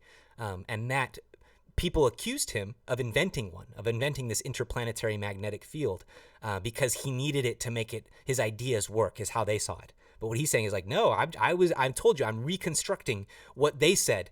And so I didn't need to invent it at all. I was vindicated that it's been discovered. That's what he's saying. And so when was it discovered? Well, right here, there was a space probe, Pioneer 5, that was launched, looks like I want to say it was 1960 there. Yeah, it looks like 1960. Interplanetary Research Team. And I have some highlights here that I just wanted to point out. I'll just read them from here. It was a spin-stabilized space probe in the NASA Pioneer program used to investigate interplanetary space between the orbits of Earth and Venus. It launched between 11th March 1960 from Cape Canaveral with an orbit, blah, blah, blah. Okay, and then we have here, data was received until the 30th of April of 1960. Among other accomplishments, the probe confirmed the existence of interplanetary magnetic fields. So again, this was a vindication of his prediction that there must be interplanetary magnetic fields for these plasma events to connect across, and that they show consistent forms on them. It's just the same type of magnetic fields and plasma technology and physics that we see at small scale here, but scaled up to a planetary scale and then viewed from our perspective. Like, that's what these things were. That's what he's arguing, and that's what the Thunderbolts and electricity, electric universe type people are arguing, that we need to consider light and electricity and how it operates in space. And we don't right now. Currently, the standard model stuff doesn't. Or it's starting to. That's why I keep saying that. They keep creeping it in, saying it's their own idea, but they're not. And as long as they continue to baby these ideas like dark matter, dark this, and black holes, without actually speaking to what these things are that they've observed now, it won't happen. That's why it's got to fall. There's got to be like a collapse or a real shaming of them for it to switch, because people's careers and lives and livelihoods are on the line, kind of thing. A third prediction mentioned at the beginning there was that he said that ancient civilizations of Mexico or this American continent were older than people believed, and he was vindicated in that too, just in there. I think they bring it up later that was through carbon dating that some things were verified him in that, and some other calendars and stuff. I like the idea that he says, the interviewer says about dinosaurs dying. It brought up a NoFX song. I was going to play it, but then I listened to it and it's very inappropriate. But the same idea that NoFX expresses in their song, Dinosaurs Will Die, about the music industry, about the dinosaurs in the music industry must die before revolution can happen. The same idea is what he's expressing in the interview there, saying, now, your ideas are awesome, but is it one of these situations where we're going to have to wait for the old dinosaurs to die before anything actually changes? And that's still kind of an open question, and probably the truth, and why there must be this order out of chaos mechanism to happen. Sucks. And then they talked about the Mariner probes, which were the ones that were ongoing at the time of this interview in the 60s. And we'll read this right here. It says, the Mariner program, from Wikipedia, was conducted by the American Space Agency, NASA, to explore the other planets. Between 1962 and late 1973, NASA's Jet Propulsion Laboratory, JPL, designed and built 10 robotic interplanetary probes named Mariner to explore the inner solar system, visiting the planets Venus, Mars, and Mercury for the first time, and returning to Venus and Mars for additional close observations. I won't read the rest. But their probes confirmed his temperature idea, and also they'll talk about it later in the interview as we get to it, about the hydrocarbons that Venus was enveloped in, so that the atmosphere was had layers of, like, think of it as, when I say hydrocarbons, I want you to think like petroleum or oil and that kind of stuff, but not so much the kind you put in your car only, but that hydrocarbons can become and are lots of different things. For example, he posits that manna that came down from heaven was actually hydrocarbons that precipitated through the atmosphere as they fell. Like that they were part of the comet's tail, essentially, the planet's tail, or whatever was approaching and passing by, the Passover, right? That it was depositing these hydrocarbons into the atmosphere of the earth, and it manifested as manna. It also manifested when it got wet as rivers of milk and honey, as they were described.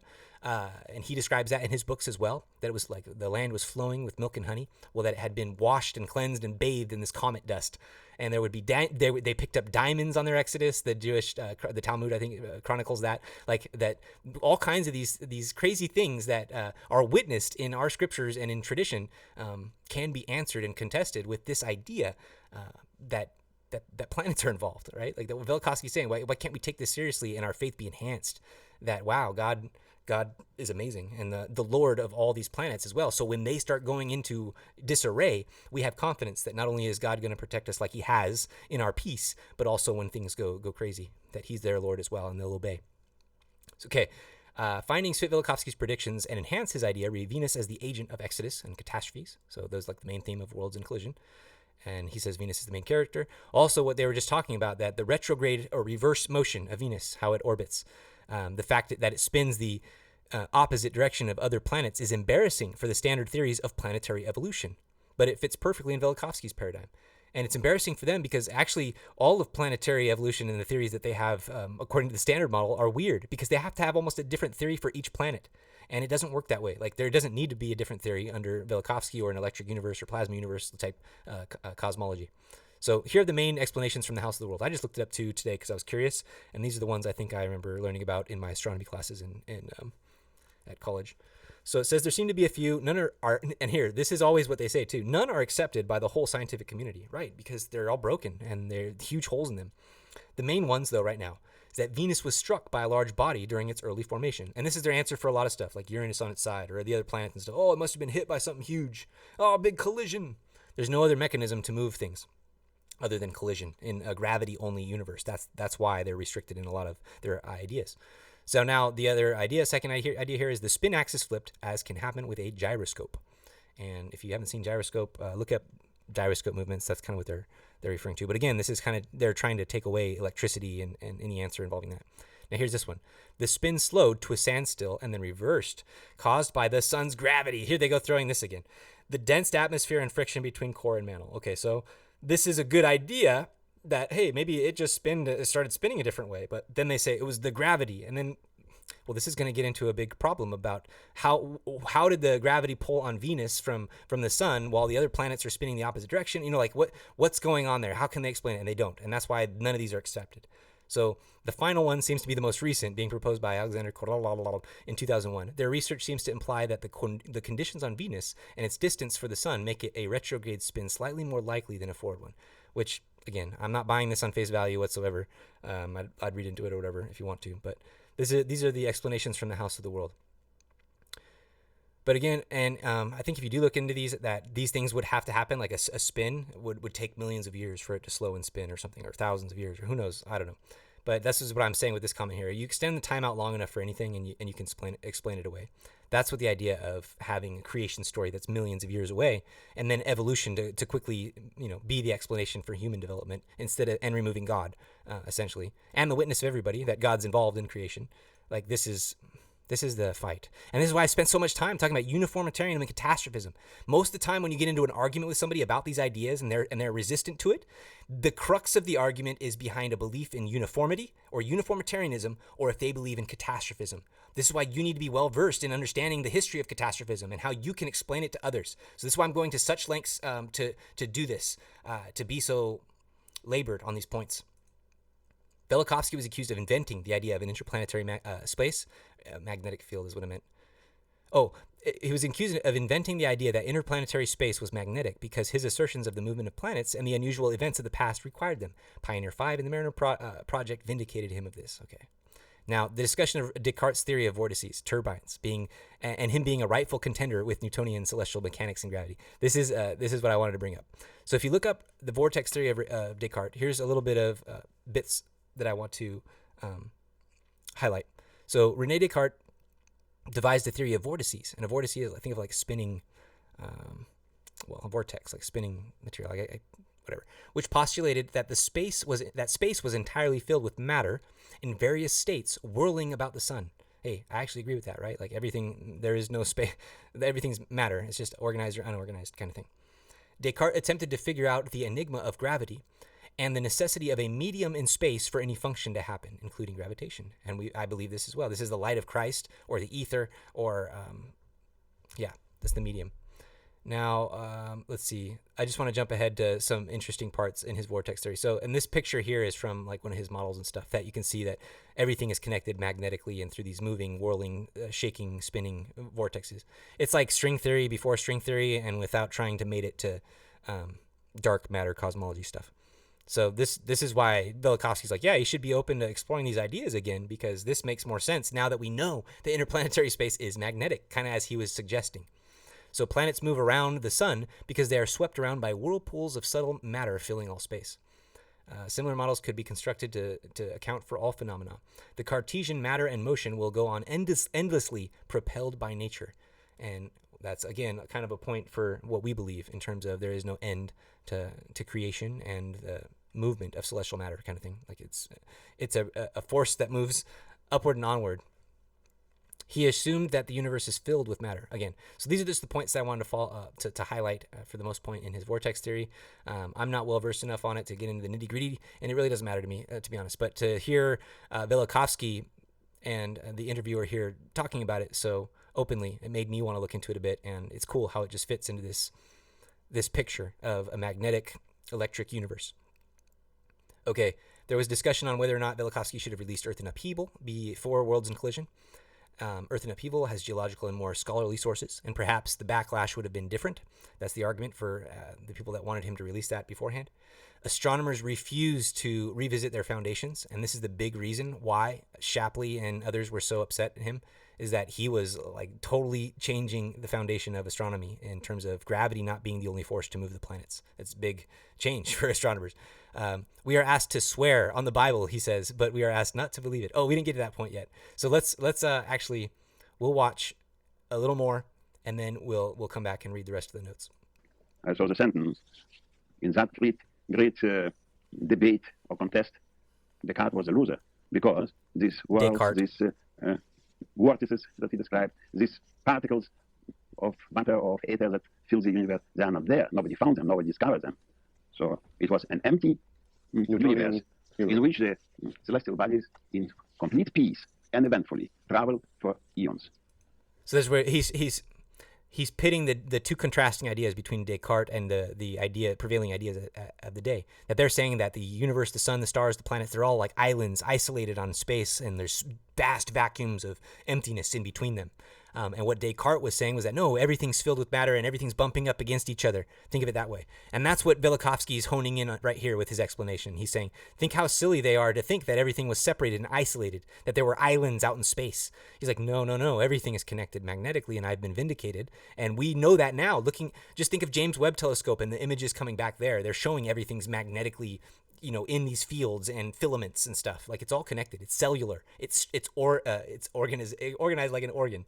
And the universe we see now is not that kind of place. Not at all. But then again, Mariner found not only this, it found, of course, this heat. And there is no explanation for this heat. It would be after it was already found, there would be some explanation for it. The best, it was done by Kuiper, on assumption that there is water vapors and carbon dioxide, when it was thought 600. The best he could do with... What he's getting excited about is he's like, nobody else postulated that it would be hot, and nobody has an explanation for it since it came back, is what he's saying, basically, except for Kuiper. And he's the scientist you'll recognize, the Kuiper belt, named after this guy. That's who he's referencing in this his explanation of the heat of Venus. But this is cool that he gets excited about this. And I have this I've watched this a lot, and I obviously have studied this stuff, so it's cool to see him get excited. On this optimal condition for greenhouse effect would be 170 Fahrenheit. But now for 800 degrees, there's no explanation at all. Actually, I have to ask you whether you know any astronomer who has offered any... See how confident he is? He's excited to be like, look, yeah, I don't know anybody's... Do you know if anybody has a new idea out there? Is what he's saying. Yeah, an explanation. Any theory that was acceptable to the next astronomer. I think part of their reaction, again, if I may be the devil's advocate, is that the astronomers, although they may not have explanations for the puzzles that you forcefully put to their attention, the astronomers object, at least many of them objected at the time, because they thought evidence was being brought to their field to their minds extraneous fields such as history, archaeology, and the like. They have not... This is the academic faux pas I mentioned in the last episode, where because he pulled in, he's not an astronomer at Harvard or Yale or one of these schools or whatever, that he's a foreigner and he's coming in with all these ideas from vast disciplines as an interdisciplinarian, that they were rejecting him outright. That's the argument he's coming back with as devil's advocate here. Been willing, at least in recent time, to accept that sort of evidence as binding on questions of astronomy. I wonder sometimes when you think that your first book was the one largely given over to this question of the human record, what men said happened, and this involved a use of the past human material in an unusual, surprising way. What do you think would have happened if you had brought your other evidence first? If you had talked first about geology? If you had published Earth and Upheaval, which has a completely different kind of evidence in it? Do you think they would have been more receptive? I would not know. Many people are. I would not know. I don't know if it would have been different. Affirmed is that I started with geological and paleontological evidence, I would have probably not made the same stormy opposition. But and I understand, of course, that for an astronomer to change his basic views on what he believes are mythology, old wives' tales, biblical story. You know, the Bible is a book that we are asked to swear on it, but we are asked also not to believe in it. I love this point that he's making right here. He's like, okay, yeah, they're upset that I'm bringing in these things, but look how silly we are in our society that we have this Bible that we're asked to swear on it, but we're also asked not to believe in it. And at least... well, you know, of course, that I am not a fundamentalist and didn't try in any way to prove that. He says, I'm not a fundamentalist, is what he's saying. So I'm not trying to prove the Earth is 7,000 years old or anything like that. That's what, at that time, what he's saying, like a Christian fundamentalist, they were actually rejoicing at this time at the idea, well, not right at this time, of Big Bang when it came. These fundamentalists that he's referring to, because they saw it as a creation ex nihilo, right? But that's not true. We know Joseph Smith says that doesn't happen. That's not how it was. God organizes, just as bara'au is translated in Hebrew correctly too in Genesis. Like, we understand that. And that's what Velikovsky and Descartes and all these people are getting at, is that no, everything's connected. Everything's moved by light, not just gravity. Like they're singing along our totem pole here, our cosmic plumb line. They're definitely plucking on the strings. Do you get what I'm saying? I hope you're seeing it as clearly as I feel it. And I get so passionate about it. Bible right. But on the other hand, it happened to me to go even further than fundamentalists go, because on the Bible, and actually in so many places, in Psalms, in Prophets, in Mosaic books, spoken about mountains that melt like wax, that the sea erupts and other things, that the fundamentalists would believe that these are metaphors. Amen. Like, this is our church today as well, with too many saints, that they would read these things in the scriptures and think that they are metaphors, that the flood was local, that this happened. No, there's another explanation. It doesn't really mean that the mountains moved. There's not really one continent. Blah. They will explain away these things as metaphors because they are blind to the mechanisms. And this is what he's saying, that the witness is unanimous. You don't have to wonder or question. We want to pretend and ignore it intentionally. That's what everyone's doing. It's just like Peter said, a willing ignorance. But I found that the same sentence, the same description are plentifully Well, there is available in Mexican, in Chinese, in yes, Hindu, exactly. and I didn't give any preference to the Bible. Exactly. I think this may have been one of the elements that confused the argument these 14, 15 years ago. The fact that it sounded like a fundamentalist argument, the fact that they didn't notice that you were drawing also on evidence from peoples all over the earth, from the ancient legends and records of all peoples, and the fact also that you did not notice by those who read the book. Well, I sometimes wonder, and I'm not. He's saying those who judge me didn't even read the book, kind of thing. When you see some of the things that have been said about the book, you are sometimes led to doubt that they Some of my objectors who thought that they can gain by this the sympathy of religious people accuse me that I gave the same valence to biblical description as to some mythology or some legend, folklore of primitive peoples or peoples in pagan religion. Well, there is another point involved here, which is that when the argument over catastrophism went on in the 19th century, there were still many people who took a catastrophist or semi-catastrophist kind of view, who did so for a mixture of theological reasons and bound themselves to the theology of that time. So that the idea has often been associated with a sort of semi-fundamentalist point of view. And the fact that you come to stories which are... We are that as well. I mean, we're in that same time period and we should be strapped to a catastrophist point of view based on what Joseph Smith taught. But how often today in the church do you see people online crying for Babylon? Crying for the Babylon of the science of Babylon. Like they are not catastrophists. They are doing the same thing that Peter said. And they are following the lusts of blind men. It's the blind leading the blind. Appear to be, in quotes, miraculous, and offer not a miraculous explanation, but a natural scientific explanation, is not quite easily assimilated by readers who have always put it in the other context. Well, don't forget also that by now it's 100 years since Darwin achieved his victory over the book of Genesis. Now it is a little bit difficult to go back and to say, well, the story is not exactly so. We have the phenomena from all places, from the bottom of the sea with ash and with nickel, which is of meteoric origin. And there's that quote that I used at the end of my song that I love so much, where he's like, it's been 100 years since Darwin achieved his victory over Genesis. Not so easy to say, hey, let's look at that again. That's the idea of it. And then he goes in here to the paleontological evidence, the ash and the nickel and the things that are found at the bottom of the ocean that are like, oh, it must have been meteors. But what they're saying is that like it had to have been so many meteors in like some major global event that what we see today, according to their uniformitarian principle, it doesn't make sense. It doesn't make sense because we don't see meteors falling on the earth at the rate that it would have required to make what they see on the bottom of the ocean happen. Like this is the point he's about to make. Ash that covers all the bottom of the ocean, and geologists today claim, like Professor Ewing of Columbia University, that it was an encounter with a terrific comet that spread this ash all over the world. He said terrific comet there. And now it's found evenly spread on the bottom of the oceans.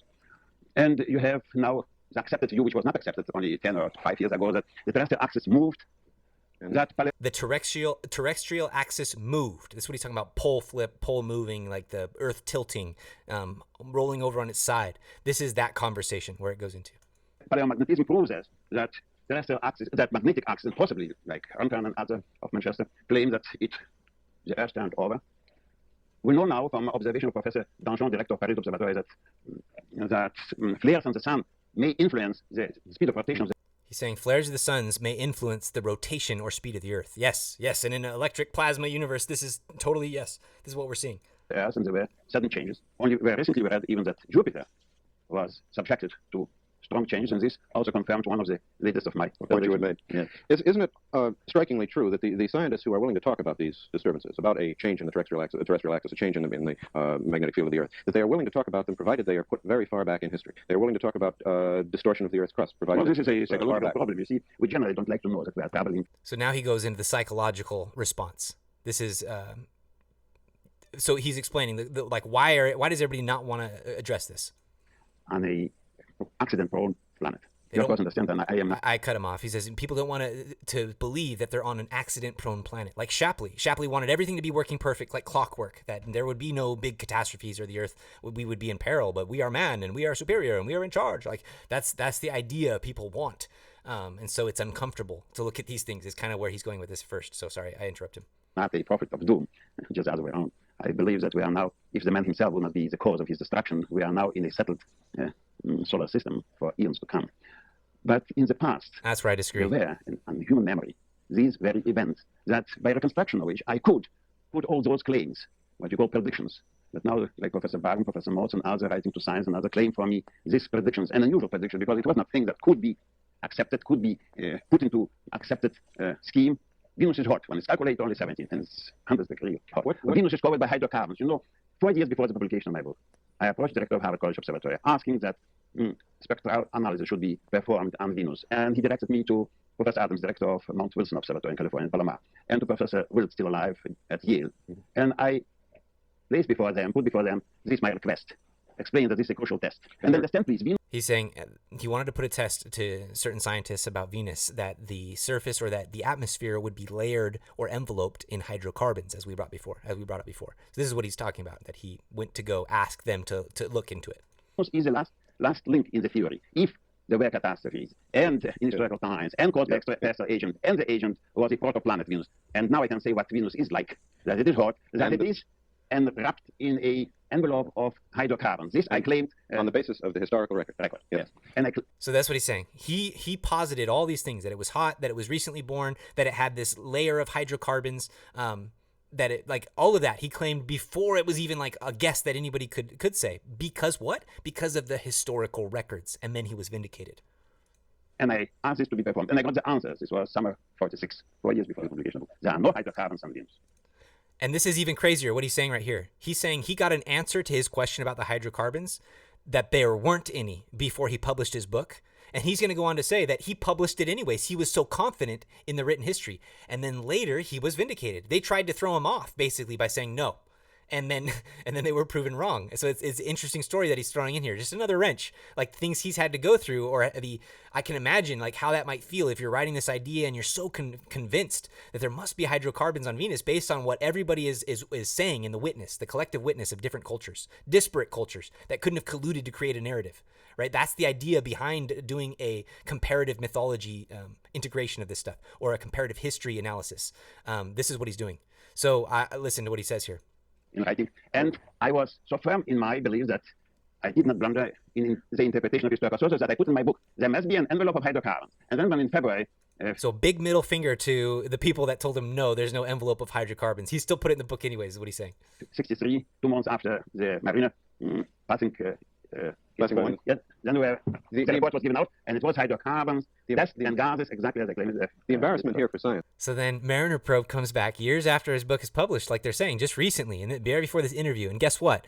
Oh, yeah, Mariner probe comes back and says there is lots of hydrocarbons, and it's enveloped in it, and absolutely vindicates him once again on like all these major points of his ideas about Venus and worlds in collision. It's... Again, to me, it is amazing that more people aren't aware of this, especially not in the church, when all of these things just so fundamentally support the cosmology restored and taught by Joseph Smith. So it's amazing to me, amazing. Is that you are seeking to unearth a natural fact by way of the humanistic evidence, which is to say you're bringing together a synthesis of different kinds of knowledge. But this also is an argument. Let me ask you, what is the principle of uniformity? What does he say? Principle of uniformity on which is based the theory of evolution of Darwin. Our modern scientific thought is built on principle of uniformity, which crumbles by today. And what does it mean, this principle? Does it mean really that things that we do not observe today could not have happened years ago? What does it mean today? Today is this day in August. But if you believe it is not. If we don't see today, comets do not exist. Comets. If we do not see since decades with an added eye that any nova. You can hear him getting super passionate when he starts to attack uniformity, because like me, like you've heard me, it is ridiculous to consider in the face of so much compelling evidence. That's what you can hear him coming through. He's frustrated. He's like, I want to get this point across to how dumb this is. Yet we still continue to build our scientific superstructure, socially, on this faulty foundation. Is what he's basically upset about. There are no novas. That's exactly. Camera 3 has appeared today in the endless fascination of the universe, and for permitting us to listen to their conversation on its challenge to the mind of man. Our thanks to Dr. Emmanuel Velikovsky and Mr. Eric Lowry. Until next week, this is Jim McAndrew. Goodbye for Camera 3. 14 years ago in 1950. I love that interview, and I've watched it many times now, and I'll probably watch it again just because it's iconic to me. Like this is I could watch some people watch movies or read romance novels or whatever books over and over again, and for me it's this kind of stuff because I learn it better, I think about it more, I ponder it more deeply. So let's continue on with my notes here. So I left off right here where astronomers refuse to revisit their foundations. And again, his one-liner here, we are asked to swear on the Bible, but we are also asked not to believe it. Like, it's such a perfect quote, especially today. So he was accused of being a Bible fundamentalist, and he goes even further to say that even the fundamentalists would call metaphor what he has found evidence to be real. But the Latter-day Saints should be rejoicing because we believe that there are laws behind everything, that everything does have a natural explanation fundamentally, right? We don't deny spirit or spirit matter. We say everything is spirit and spirit matter, and it's intermingled. Like, and it's just, okay. Like the scriptures that speak of the mountains melting like wax. And I had that pulled up, I think, in, let me see if I've got Psalm 23. Nope. I think I have it. Oh, I snipped them out right here. I'm done. Okay. So here are the scriptures. Psalm 46, God is our refuge and strength. He dwells in his city, think of this, does marvelous things, and says, be still and know that I am God. He dwells in his city. By the end of this episode, I want you to remember that as well. Or if you watch this again and I'm saying, hey, remember at the end of this episode, what is his city? And in context of the catastrophe we're about to read about. So God is our refuge and our strength, a very present help in trouble. This is Psalm 46. Now I'm in verse 2. Therefore, will not we fear, though the earth be removed, and though the mountains be carried into the midst of the sea. Wow, that's quite, okay, the earth being removed and the mountains being carried in the midst of the sea. That's very catastrophic. Though the waters thereof roar and be troubled, though the mountains shake and the swelling thereof, or with the swelling thereof, Selah, there is a river, the streams whereof shall make glad the city of God. Okay, a river, streams making glad the city of God. Okay, interesting. The holy place of the tabernacles of the Most High. Wow, okay, so we're talking about God and his city, the earth being removed, the earth having a catastrophe, and then there's a river and streams that make the city glad. Holy place of the tabernacles of the Most High. God is in the midst of her, in the middle of her. She shall not be moved, though it doesn't move. God shall help her, and that right early. The heathen raged, and the kingdoms were removed. He uttered his voice, and the earth melted. Wow. We can just say like, man, that's so poetic. Wow, David. Or we can say, wow, he is actually putting in like temple doctrine. Here he's talking second coming, millennium, paradisical earth conversation.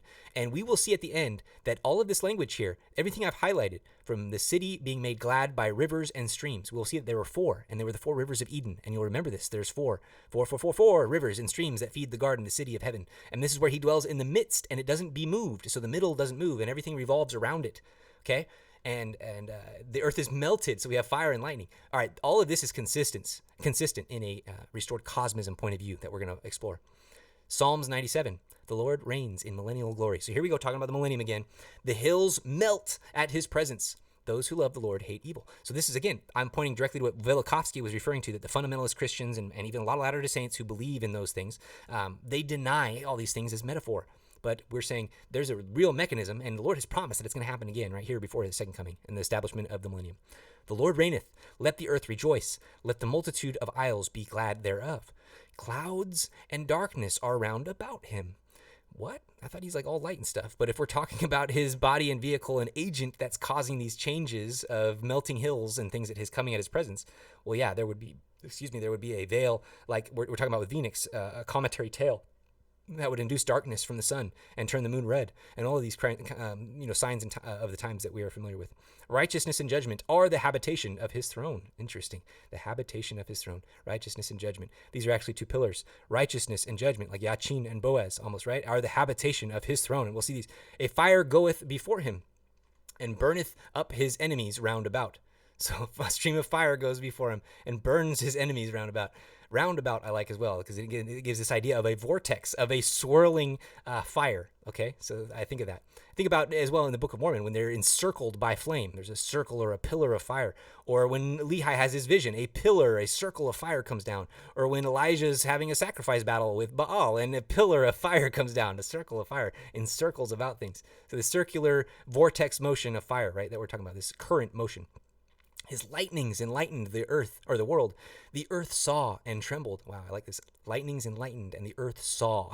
The light enlightened, saw, seeing these things, and trembled. And the hills melted like wax. And at the presence of the Lord. At the presence of the Lord, the whole earth. The heavens declare his righteousness, and all the people see his glory and light. So all of this to me is just catastrophic and fits right into a cosmic perspective. And right along as somebody who is a poet who creates and inserts this kind of language in my own, it just pops out to me like neon lights. So I love it. And it strengthens my testimony and what Joseph Smith is teaching and what we do see at our temples and the symbolism there. It's all dripping with this. Velikovsky makes the scientist mad. He makes the Bible fundamentalist mad by explaining that what they would prefer to remain supernatural as natural. So he talks about ash at the bottom of the ocean spread by a comet, also the study of magnetism of rocks at the ocean floor, proving that the terrestrial polar axis has shifted or wobbled or turned over in the past. Again, these are important things in context of what our scriptures say about the earth and what will happen as it wobbles to and fro as this incoming planetary encounter begins, right? So all of these things we're seeing that we can tie to prophecy and what we know, and that when the prophets speak, they're speaking a language that's meant to be understood, that there's something that we are to prepare for, just like Noah before the flood, right? He's not going to give cryptic language. He was saying, hey, I'm building an ark because it's going to rain forever and you need to save yourself by getting in it and making right with God. Right? Repent is what he was saying. Repent. And that's what the prophets today are saying. Repent and get to the temple, get into the ark, protect yourself with covenants from God because he's coming to burn the earth this time and he's not going to pass over. Like the message is clear. The message is so clear. And so synthesizing this stuff to me just brings joy and color to all the scriptures. Question. Why do astronomers entertain catastrophe only if it's projected to be millions of years in the distant past? Right? Velikovsky responds that it's an evidence of a repression of these catastrophes in the memory of mankind. And then I have a link to his book, or the idea behind it, Mankind and Amnesia. I would just say read this if you want. I won't go into it here. Order the book. It's really good. Interesting. I've watched this interview many times, and I appreciate it more. Oh, wait. And then he mentioned Venus being enveloped by hydrocarbons. We talked about that. He was sure of it based on the ancient records, and then he was vindicated. So I've watched this interview many times, and I appreciate it more every time. All of these themes and questions and new perspectives with which to evaluate the past and the present that Velikovsky wielded so mightily completely lean into and along our restored cosmism measuring line. They have also inspired a movement of interdisciplinary visionaries, scientists, and warriors who are pushing the boundaries of the stale dogmas established by the House of the World as their fixed point. Remember the pendulum. And the predictions and proclamations of these rebels are more in harmony with the voices of the past, as well as the new observations of the present, which are aided by a major boost in technology over the last 70 years since Velikovsky. I'll reword that just for this to say, looking at what's going on today, since Velikovsky, 70 years fast forward into the future, 2023, there are people who have been inspired by him and who are collectively answering these questions that he raised. That's what we're going to point our gaze to. And so let me introduce you to one. First and foremost, this was Anthony Larson, and I've mentioned him before, and I know a lot of you who are here are familiar with his work, likely. So let me just give you my introduction to him, and just my words about it. Just my take. It fits here in the story right now. In my own journey, at this point is when I found Anthony. So when I found Emanuel Velikovsky and M. Garfield Cook, as suggested by the Old Testament Institute Manual. Remember, I showed up, I was searching Genesis, looking for these ideas on uniformitarianism, and followed the thread of Velikovsky. So in that search for alternative explanations of Earth's history that more aligned with a restored cosmism template, I immediately thought to revisit the book Temple and Cosmos by Hugh Nibley. It's a must-read and purchase once you've caught the spirit of this cosmic paradigm, by the way. I think everybody should have that book if you're taking this stuff seriously that I'm saying. And I promise my goal is to help you understand it, not just to read it and be, wow, that's a smart man saying academic things. I want you to feel it in your bones when you see the images and start to see and put the pieces together that he's weaving in so extensively with the sourcing and just eloquent language that he speaks with and rambles with. I admire it. I hope, yeah, anyways. So, okay. So I'm looking for, that book, and I'm going to dive into it. So before I set into reading it and really dig in, I browsed YouTube for any lectures by Nibley, and specifically, or remarks about the book itself from others that I might take into to enhance my study. So I wanted to kind of get because I didn't think I had time to sit down and read it, so I wanted to listen to somebody just tell me about the book a little bit before I got into it. But the first one that I stumbled across was this one from Anthony Larson, Temple and Cosmos lecture that he gave. And he filmed several lectures just like that. He got groups together of people and they filmed them and talked about his concepts on cosmism and things like that. And this was my first introduction to him. And so I'm not going to watch them or go through them here in the podcast, but I put them in the article because they're great. They're awesome. And they talk about all this stuff too. So if you want more, follow Anthony Larson in this. I'll just warn you that when you go to watch the video, there are some interesting characters that debut. I mean, if you don't like them, just skip ahead, right? Just jump right up to Anthony speaking. Or again, soften your heart and just who cares about the messenger? Listen to the message. And that's my plea with a lot of this stuff when we're doing our digging and synthesis into the house of the world. A lot of the sources that I like and actually refer to the most are ones that superficially turn off other people. Like other people would not give them the time of day. They would call them the meek of the world or homely or whatever, or not worth their time. Right? I'm considered like that to many, I know. So that's where I'm saying, hey, it's kind of a protection as well in a way in that sort. But this lecture, when I found it at this time, it set me on fire. And there's a second hour that you can watch of he just takes kind of like questions and answers after he kind of goes over it. And they actually don't talk about Temple and Cosmos, the book, a whole lot, other than to tangentially mention it in a lot of this cosmism talk. Because it's a lot of the same. What Nibley's saying, it harmonizes with this perspective, that is this catastrophic perspective of Velikovsky. And if I recall correctly, talking to Anthony one time, he did mention that he had a conversation in passing with Hugh Nibley about Velikovsky and had just asked if Velikovsky was on the right track or was pointed in the right direction.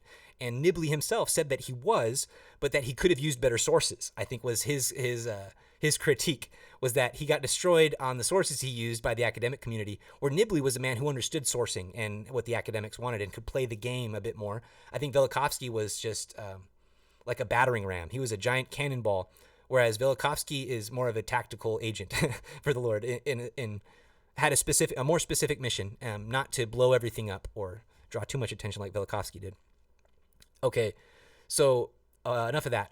I'll say, although I only had interactions with Brother Larson through his Facebook group while he was with us, he's passed on, I consider him a virtual mentor and influence. He boldly shared his studies and paradigm, which tapped into these very things which we've been discussing over the last several essays regarding cosmology and cosmism. I have gleaned so much truth and light that has enhanced and edified my own temple and relationship with the Lord that I am forever grateful for the light that he brightly transmitted while he walked in the flesh. May we meet that day, Brother Tony, and embrace.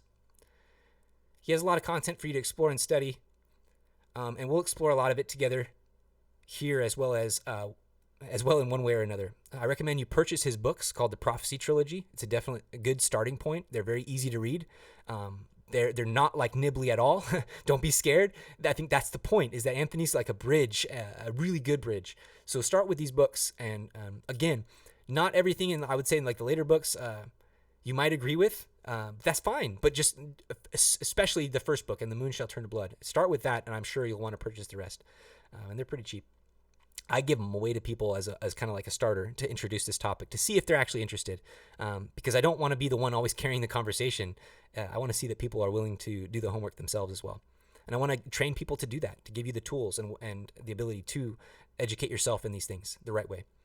You can visit his website where he has a couple dozen lectures on cosmism, as well as his attempt at applying this cosmism to the book of Revelation.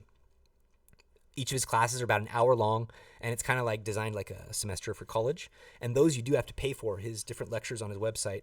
I bought them all. I've watched them all. I like them.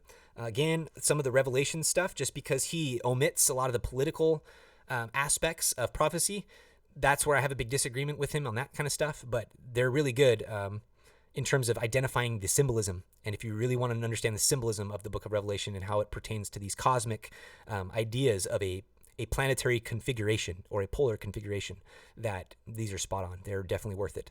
His website's also a blog where you can read his essays at various cosmism topics, and those are all free. He's got tons of essays and like little notes that he's written about them with pictures and his own graphics and things. Much like what I'm trying to do kind of here, but shorter formats. I'm doing overload, and I know it, but I just need to get it out. So you can visit his YouTube channel where he has many lectures and presentations for free to watch and study. And a playlist that I frequently send to people who express interest in things is this one. I'll bring it up just so you can see it. That way you can find it. But it's called Cosmism and the Restored Gospel. It's on his channel. It's called Mormon Prophecy. But it's got 14 videos where he goes through the basic, like just a good introduction to this idea of cosmism. I love him, but I've had some feedback from other people that I've sent him to that they don't like that he's kind of condescending in some aspects, or curmudgeon-y, or he gets snappy about certain things. But you have to understand this man, that he was persecuted by his own, just like I'm experiencing on online a lot, by some people who caution me to death about stuff or whatever, or over caution, or are afraid to look at certain things or use their brain. Like it's exhausting when people who should be your friends are the ones pulling you down the hardest. And he endured a lot of that for a long time, and hasn't gotten to see like what's going on now and how prophecy is fulfilling all parts of these, and science is vindicating even more the electric and plasma perspective, and all of these things are just so rapidly coming together that he would be excited to see and witness it all. But again, he's been a long time at this, and so he's also working and resting on the other side. I point this all out though to give you more tools to use and more sources to check for yourself. I want to share with you the journey. I can't do it all for you. You must take the time to seek for yourself and put in the effort. Anthony's footprint will help point you to important sources, even if you disagree with some of his opinions as I do. But this brother and this channel set me in so many directions. After watching his Temple and Cosmos presentation, I quickly did a Google Maps search of the conference center to see with my own eyes. He mentions the symbol on the roof of the conference center as being this heaven man that we'll talk about here. And so here it is. I looked it up. I could not deny that it looked very intentional and penetrating. You see this alpha. I'm drawing an A with my mouse here, right at the base, this big pillar, and omega. That's what this is. This is the alpha and the omega, the symbol of the alpha and the omega. This is the planetary column. This is the Garden of Eden. This is the return of the 10 tribes in the city of Enoch. Like, this is that. This is a symbol of the second coming. And as we'll go in, these pyramids in the crescent, in the position they're in, are significant as well. It's not coincidence. It's not chance. And it's not, it's just random. It can't be. And even if the architects were unaware, it was divine inspiration and revelation that they were even unaware of. That this is seen from above in such a manner that corresponds and correlates so perfectly with ancient traditions on how a Saturnian clock would have read. Now, I said that, Saturnian clock, and it might throw people off. We'll get to it. I've already referenced this a bit, but we'll see what this is, okay? And we'll dive in because I couldn't stop thinking about it once Anthony opened my mind to this, right? I'm huge into cosmology, so I was already searching Temple and Cosmos and Nibley, and I've been studying deeper doctrines like this for a long time, forever. And so this was new. And I was like, what? I have never seen this, never heard of this. How did I not know this? How has nobody told me this before? I had to find this in some obscure YouTube video because I caught the spirit on my own trying to search out some things, right? Like, I almost got angry that nobody had pointed this out to me. And so I went on a mission. I was like, okay, the more I thought about it, the more it burned in my heart that I needed to find an explanation for it. What does it mean? It was clearly built directly into the roof for a reason. What is the message? I searched every church website, publication, and resource that I could find, and there was no real explanation or interpretation given. Not a direct one, and not one that I immediately found.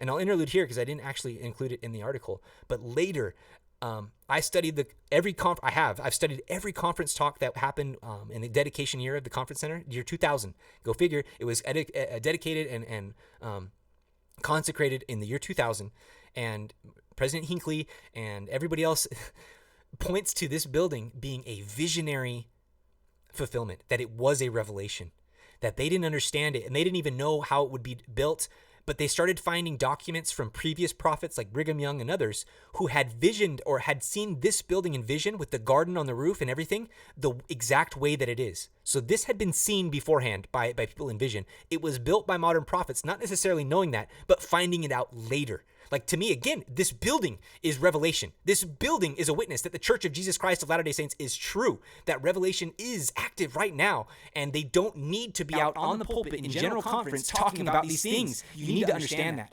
I understand that perfectly, and I am going to these great lengths at building a foundation with everyone who hears my voice, that it must be done that way.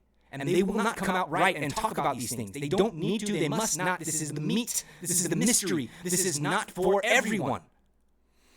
I searched everything, and I couldn't find an explanation. Now, a form of this symbol I found is also intentionally apparent at the Vatican.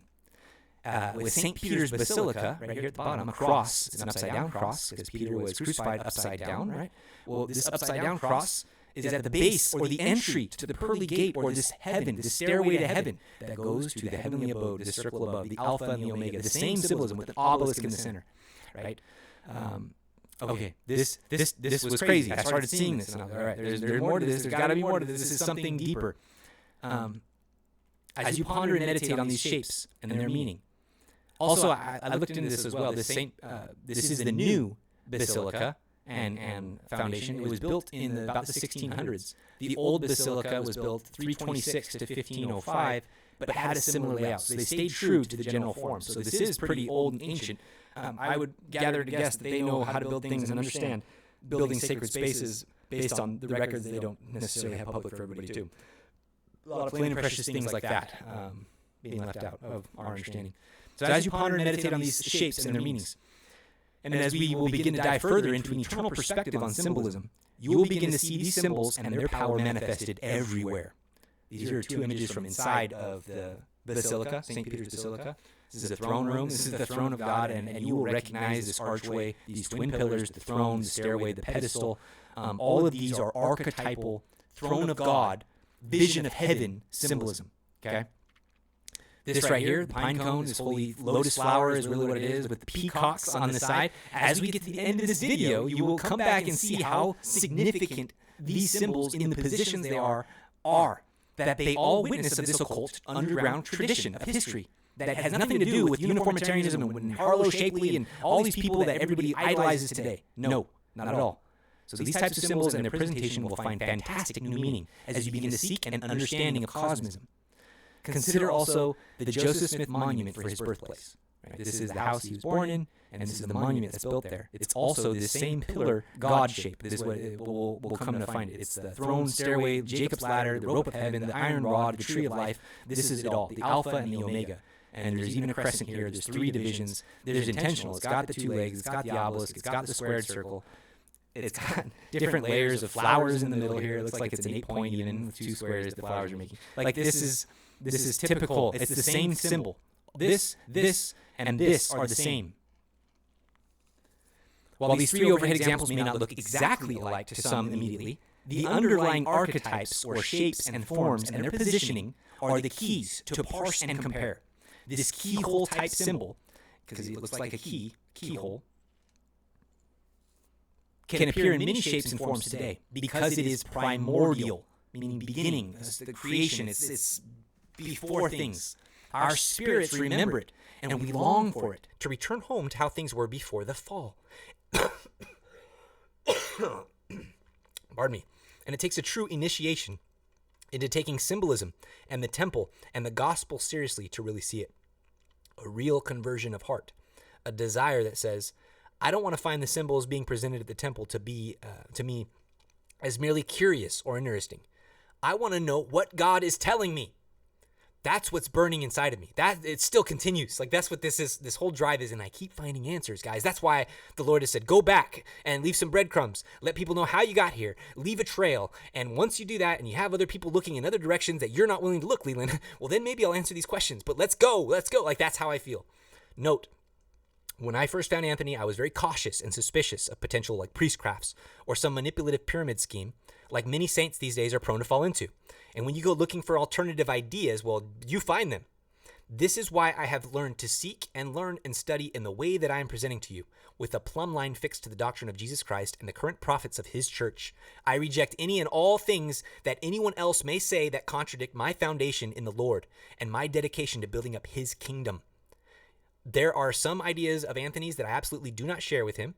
And as we get into the details of this new paradigm, so consider this my plea to you, never to take my word or anyone else's word at face value as truth or as an ultimate answer. Always seek the gift of the Holy Ghost and discernment for yourself. Anthony Larson pointed me in a direction where this symbol was explained, but by what he described as a group of fringe scientists and researchers at the cutting edge of plasma science and technology. This interdisciplinary group he pointed me to was the Thunderbolts Project. We've already watched a couple of their videos, but here's how they describe themselves. Welcome to the Thunderbolts Project. From the smallest particle to the largest galactic formation, a web of electrical circuitry connects and unifies all of nature. I believe that. Organizing galaxies, energizing stars, giving birth to planets, and, on our own world, controlling weather and animating biological organisms. I believe all that. There are no isolated islands in an electric universe. David Talbot and Wallace Thornhill, Thunderbolts of the Gods. This right here is a direct answer to what Velikovsky was talking about in the interview, about the world rejecting Descartes for an idea that the world and the sun and all these planets in our solar system are out on an island in the middle of nowhere and gravity is the only thing connecting us. No, this is a direct contradiction to that.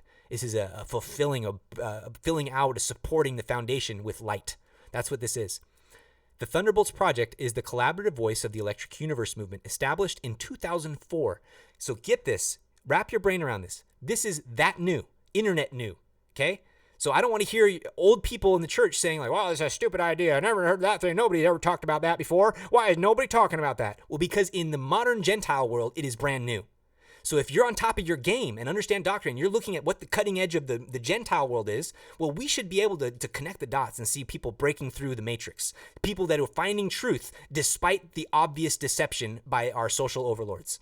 We, as Latter-day Saints, more than any other people, should be able to point to and see these lights. I think that these people are one of these lights. Not that they have everything correct, and we'll go over that. I've gone over that all the time. I always mention this, but I need and feel that like I have to overdo it. I'm not saying that they're gospel, and I'm not saying that they're doctrine, but what these scientists are pointing to support our doctrine and enhance it. Okay, that's the idea. So this is the trademark of a nonprofit, T-Bolts Group, etc. Its prime mission is to explore the electric universe paradigm. Okay, that's it. Historical and current discoveries in the sciences emphasize the dynamic role of the electromagnetic force in nature, from quantum worlds and biological systems to planetary, stellar, and galactic domains, from micro to macro. With the growing internet presence of the Thunderbolts project, it places a spotlight on interdisciplinary research. Yes. Direct observation. Yes. And experimental work. Yes. We do that with faith. That's the old mechanism at the beginning. Remember our good old microtransaction of faith that we use to manifest miracles and spiritual gifts? Are you remembering that? That's our experimental work. Our church, our doctrine, the doctrine of Joseph Smith in the Book of Mormon is a doctrine of scientific experimental work, the real kind. Not the kind that rests on the dogmas of faulty foundations, on whimsical fantasies of imaginations of men who willfully ignore the history and witness of mankind. Not us, not never, right? So this is the Thunderbolts Group. Their experimental work confirming the pervasive role of the electric force in nature. I think of light in nature, right? Founder and director is David Talbot, whose chief focus was comparative mythology. He's the man behind the book The Saturn Myth, and that we'll explore here in The Symbols of an Alien Sky. Chief science advisor is the Australian physicist Wallace Thornhill. Among its many activities, the Thunderbolts Project publishes educational books and videos, sponsors meetings and conferences, and produces a comprehensive website featuring the Thunderbolts picture of the day, which has been lacking, by the way, recently. Dave Talbot actually had a stroke, and so they've been adding some new characters and faces the last few years that I really like to produce content, but I really do think like they're struggling. They're under the foot of paid YouTube what are they called? Pseudo critics or skeptics, right? Skeptics that are paid to create videos debunking the electric universe, or debunking Wallace Thornhill, or debunking blah blah blah. They have these guys that's all they do. That's their life. They get paid for that on YouTube or on whatever channel or social media just to splash shade on these people. But despite that, they continue to grow. I think since I became familiar with the Thunderbolts and Electric Universe stuff, this idea of catastrophes and again, I have to throw credit to Randall Carlson and Graham Hancock and what they're doing with Joe Rogan and getting they're breaking the consciousness with this stuff. And that's why I call them catastrophe light, because they're a good stepping stone. They get people's ideas turned to this thing that, oh, maybe history isn't the way that they say it is. Like that's good. That's the first question. But once you've got a cosmic plumb line according to the Church of Jesus Christ of Latter-day Saints, like we already know we're a peculiar people and we got some space doctrines, right? Like everybody's got to catch up fast. So don't take what the Gentile world is saying as, oh, Eureka, look, we found this. Like, nah, unless they're on the very, very fringe, like these Thunderbolts groups, guys, they're not going to be praised by the world quite yet. So that's why you got to take suspiciously anybody who's out there being pumped up by the popular people, the popular club. I'm just suspicious of everyone. Like think about our vision of the last days being a tree of life and the rod of iron and the floating building across the chasm.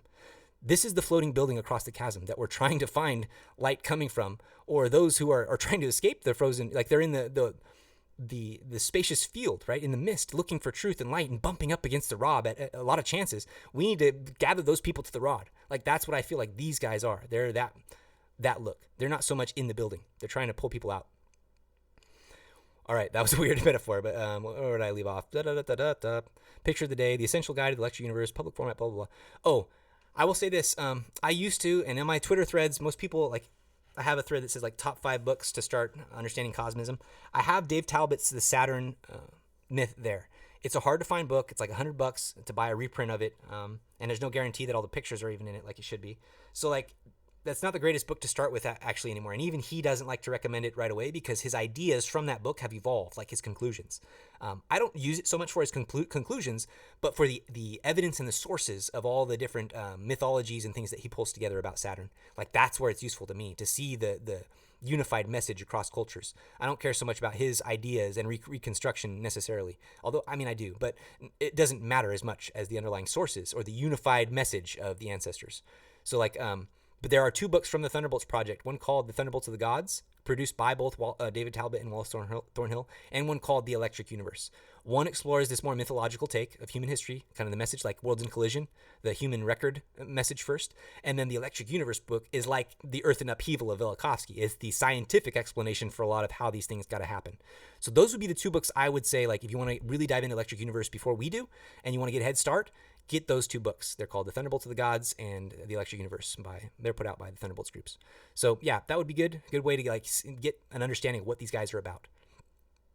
I have them. I've read them. I do. That's what I'm saying. I'm not saying go do something I haven't done. We have already had a taste of, and we'll go over a lot of their content moving forward. So this is a very brief and initial introduction.